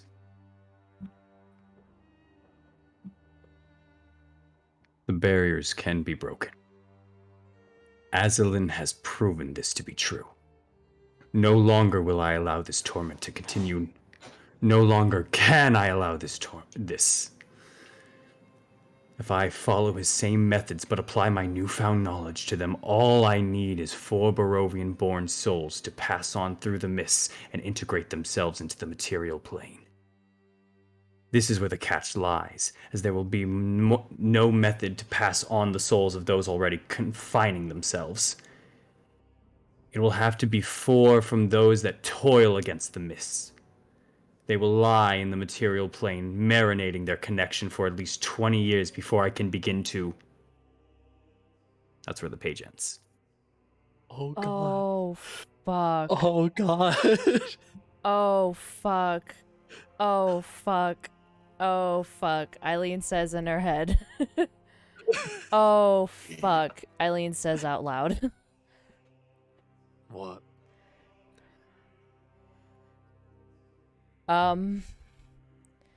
He he wants to break the barriers of the mist. And he's gonna need 4 Barovian-born souls to pass on through them and have them integrated in our plane. Oh god, they need to be there for at least 20 years. How old am I? 24? Shit. I don't think I No, was what? born here. I'm 25 or 24. I'm Come not on. from here. No, you're not. But that little boy who was. He's dead. Yeah. And so was what's his name? The man that resides in Morrow and Sid Makovia. And as I kind of point to Gabriel, and as I kind of point to little the painting, if what you're saying is true, it seems plans already in motion, as 4 souls have finally ventured back into the mist. No. There's 5 of us. 5 of us came here. He needs 4. Last time I checked, I don't really have another one. I already came here. Well, we all came here.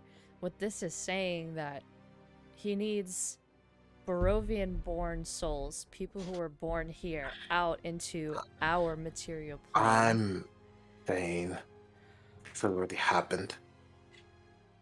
I'm saying as he walks up to Dawn, he puts his finger on his chest.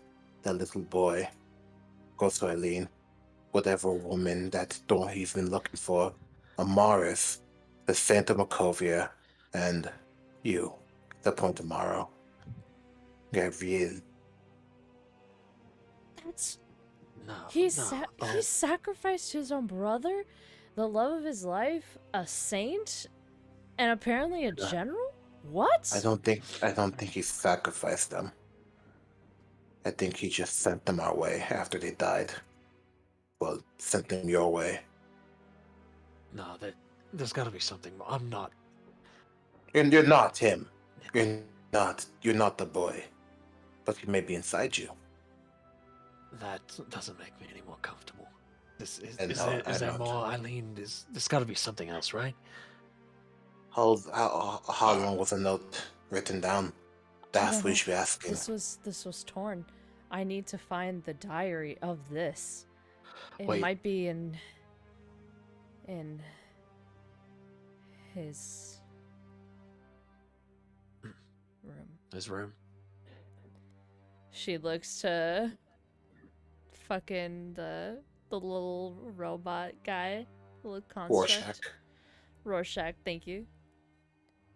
Hey, Rorschach. He was kind of just walking back and forth, kind of looking at the books a little bit, kind of at attention, as he just turns his head over to you, foot still in the air. Do you know where Strahd's room is? He kind of looks up for a moment and looks back at you. It's up, right? He kind of shakes his finger no, and then he points downwards. And then he puts his hands up, both of his hands forward, palms facing out to you guys. Kind of like double stop almost. And then he points again down, and then he shrugs.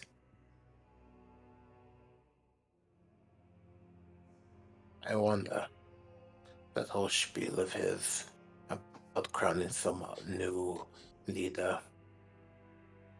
Was it truly that of him growing tired or him finally having an out of this land to conquer more? No, Now that his four souls have returned. it's gotta be bullshit. I don't believe it. It was ripped in half, right? That must mean it didn't work. It was ripped in half and thrown into completely separate books. Just thrown around. Or It's gotta be something else. Or someone tore it off. Who would have left this? This was in a book. This was in your book. Yeah. On It a was page sim- about... I'm gonna hold up the book really quick and say, that was on a page about Gavriel. I learned a lot more about your friend inside you, Morrow, that we need to talk about. Isn't it simple? It was left here because someone wanted to find us to find it. But Eileen, you found that other page sticking out of a book. What was that in? What The page was book. that marking? The book I gave you. That page marked. Do I even remember the page? You pulled it out before opening the book. You don't know what page it was marking, but you do know the book. You know, I just pulled it out. I don't know what. I don't know. Damn what- it. show sorry. me. Can you Oh show no, me? it's fine. Can Can you I- show? Yes, you want to see Gavriel, Morrow? No, my name is Mara. I am not And that's- Gabrielle. No, you want to see about Gavriel. No. I want to see the books that you two guys pulled. Can I insight Dawn right now? Oh, you're More trying- so Mhm. how he's talking, how he's acting, how he's moving. It sounds more so he's trying to convince himself this can't be happening. I just want to see if that's true. You can try. Oh no! Oh, my God. God! Wow. Let me try to roll a deception check. You can certainly. Yeah, you did it. Yeah. He's panicked. He knows his childhood. He knows where like his memories pick up and everything and what he was told. But he's confused. He's scared. He doesn't want to believe it. And he's looking for anything that he can latch on to disprove anything that anyone's saying right now. Aknev is gonna walk up to Dawn and just kind of put his hand on the shoulder and say, for one, yes, you were raised by your mother and father. That happened, that's true. I'm not saying you came from Barovia, but I am saying you might be connected to that child who was in Barovia. You're not him. You're still you. The Thunbolt, It's confusing, it's weird, it's strange. That's Barovia for you. Look at Morrow. He has a spirit in him. Eileen Yeah, but everybody- and Ira. Yeah. everybody's Yeah. latched onto them. Everybody's talked to them. Amaris has the saint or You whatever. have- But I still don't believe. No one's spoken to me. I haven't seen Yes. anything. But I'm gonna grab his arms. You think a necrobomb did this to you? Could be. Or you're just taking power from someone who dwells within you. You ever thought about that? Do you think there could have been something in me that the necromancy could have affected instead of myself? That's why I'm Could not be. dead. Could be. I mean, I, you do smoke and glow black, and there always seems to be another face that dwells whenever you use your powers. So, what if they're gonna put his hand to his chest? You haven't looked deep enough and just scratched the surface of your power. I, I, I don't. Don't focus on them being someone else. Focus on you being here in this moment. Nothing's gonna change, even if you run away from it.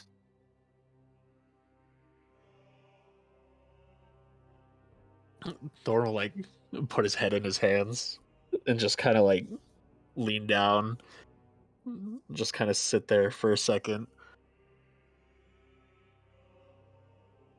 and he'll just kind of mutter into his hands, I don't want to run anymore, but I don't know what else to do.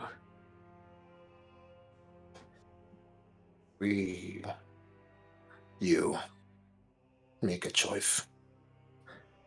If you run, you run if you want. If you fight, you fight if you want. No obligations, no reasoning. You do what you will. That's your choice. That's your freedom.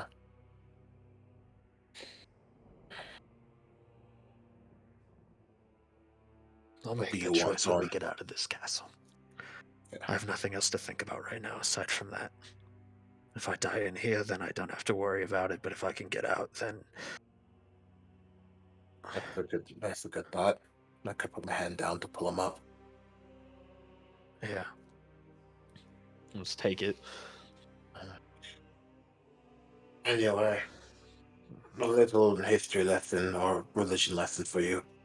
The triad actually in the normal area, I guess even the source goes, but some place called the Greyhawk is comprised of Tia, Ilmata, that bitch, and I forgot the other one, but For the tribe? the normal triad, yeah. Yeah.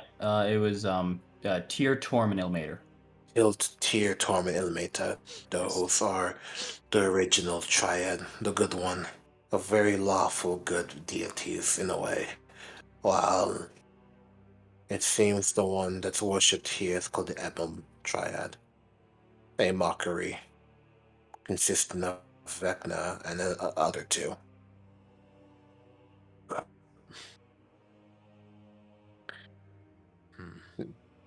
Do I, Have you? as he's saying this really quick, have I ever heard the name Greyhawk before?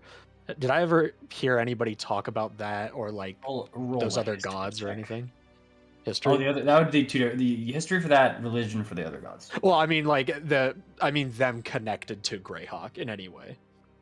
History. Gotcha. 13. You don't even know about Greyhawk with 13. Okay. So yeah, you wouldn't know. Okay. While they're just talking about that, can I just take down the painting and face it the other way? You want to like turn it around? Okay. Yeah. Yeah, absolutely. I'll also hand my book tomorrow that he Okay. wanted to see. Yeah, I'll hand it to him with the Gavriel page open and just point at it and say, you need to look at that. All right, gonna ignore the Gabrielle page. That's not what I'm looking at. Got So, it. Great. so, all right, and then Eileen, let me see your book for a second. It's on the floor. All right, I'm just gonna pick up the book Eileen had. Now, DM, as far as that, what are the similarities between? And I'm gonna look at the page that the Gabrielle page is on, and I'm gonna open that up to the same page on Eileen's book. And does the rip page match there or no? The rip page to the one Eileen was reading? Yes, No. the one that she pulled the page out from. There doesn't seem to be any rip pages on the book that you're looking at. Okay, so it was just rip paper stuff in. Okay, all right. Yeah, the Tomorrow. paper even seems different. Morrow, Okay. it's from a diary. It's not from any of these books. Okay. Oh, what I want to do, right? Uh-huh. I want to look at the similarities between these books, right? Because each of these books had diary pages in them.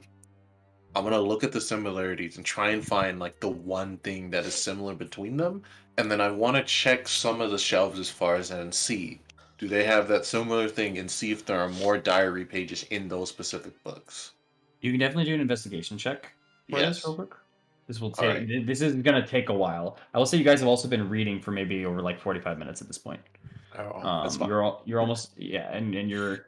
I will say you're about to be at the cusp of a short rest here. Hey. If that's the case, hey, Mom, let me hit you an inspiration real quick. So, That's oh, that's gonna be good because I can't investigate. I am not Scooby Doo. I'm gonna look at Eileen, and how are you dealing with this information of both souls, etc., etc.? Uh, Nothing in my life has been my own, and I think this just also confirms it once again. That's not. I can see where you think that. I can As you- see why. Sorry, continue. God damn it. I'm gonna walk over to Eileen. Can you hold your hands up for a second? I'm just trying to think what the fuck this could mean. Just hold your hands up for a second, alright? She kind of brings him out, hands facing down.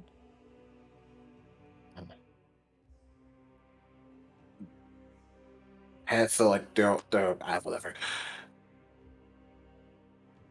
You believe that your life has never been your own. Yes.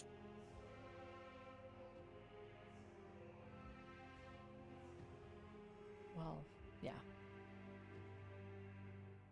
You kneel down. If that's the case, did you save Lydia because someone told you to?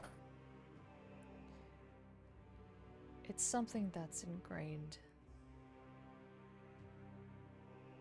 From what you've told me, what's ingrained in you is to be quiet and subservient. Yet, from what I've seen, you are courageous. You take charge, and you fight for what's right. It doesn't seem like someone who's let someone else control who they are. You protected Thorn, Morrow. Morris many times, have you not? Just because you're put in positions where all control is taken away, and freedom is no longer an option, doesn't mean we can't play the role that we want to. As he's going to flip her hands over.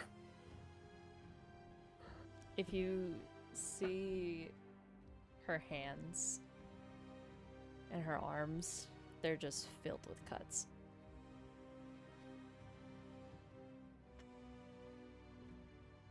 Even the wrong choice is a choice. Even a good choice is still your choice.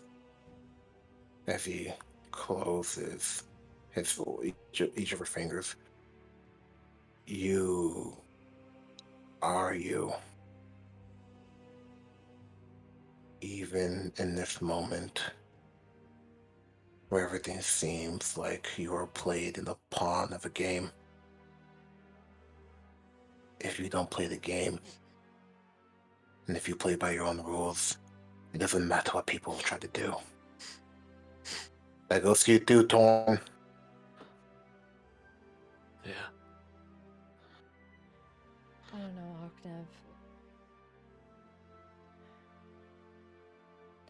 I've learned that I'm probably like a lot like my parents than I thought I am.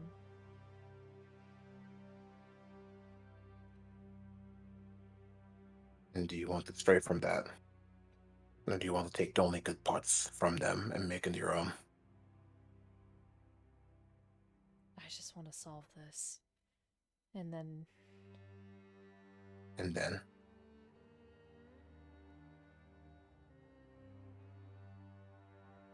walk away. And she's gonna take her arms away from yours. I'm sorry. As she does that, and actually as she steps back for a moment, Octave, you see she's about to step backwards into the fire poker that's kind of laid out next to the fireplace here.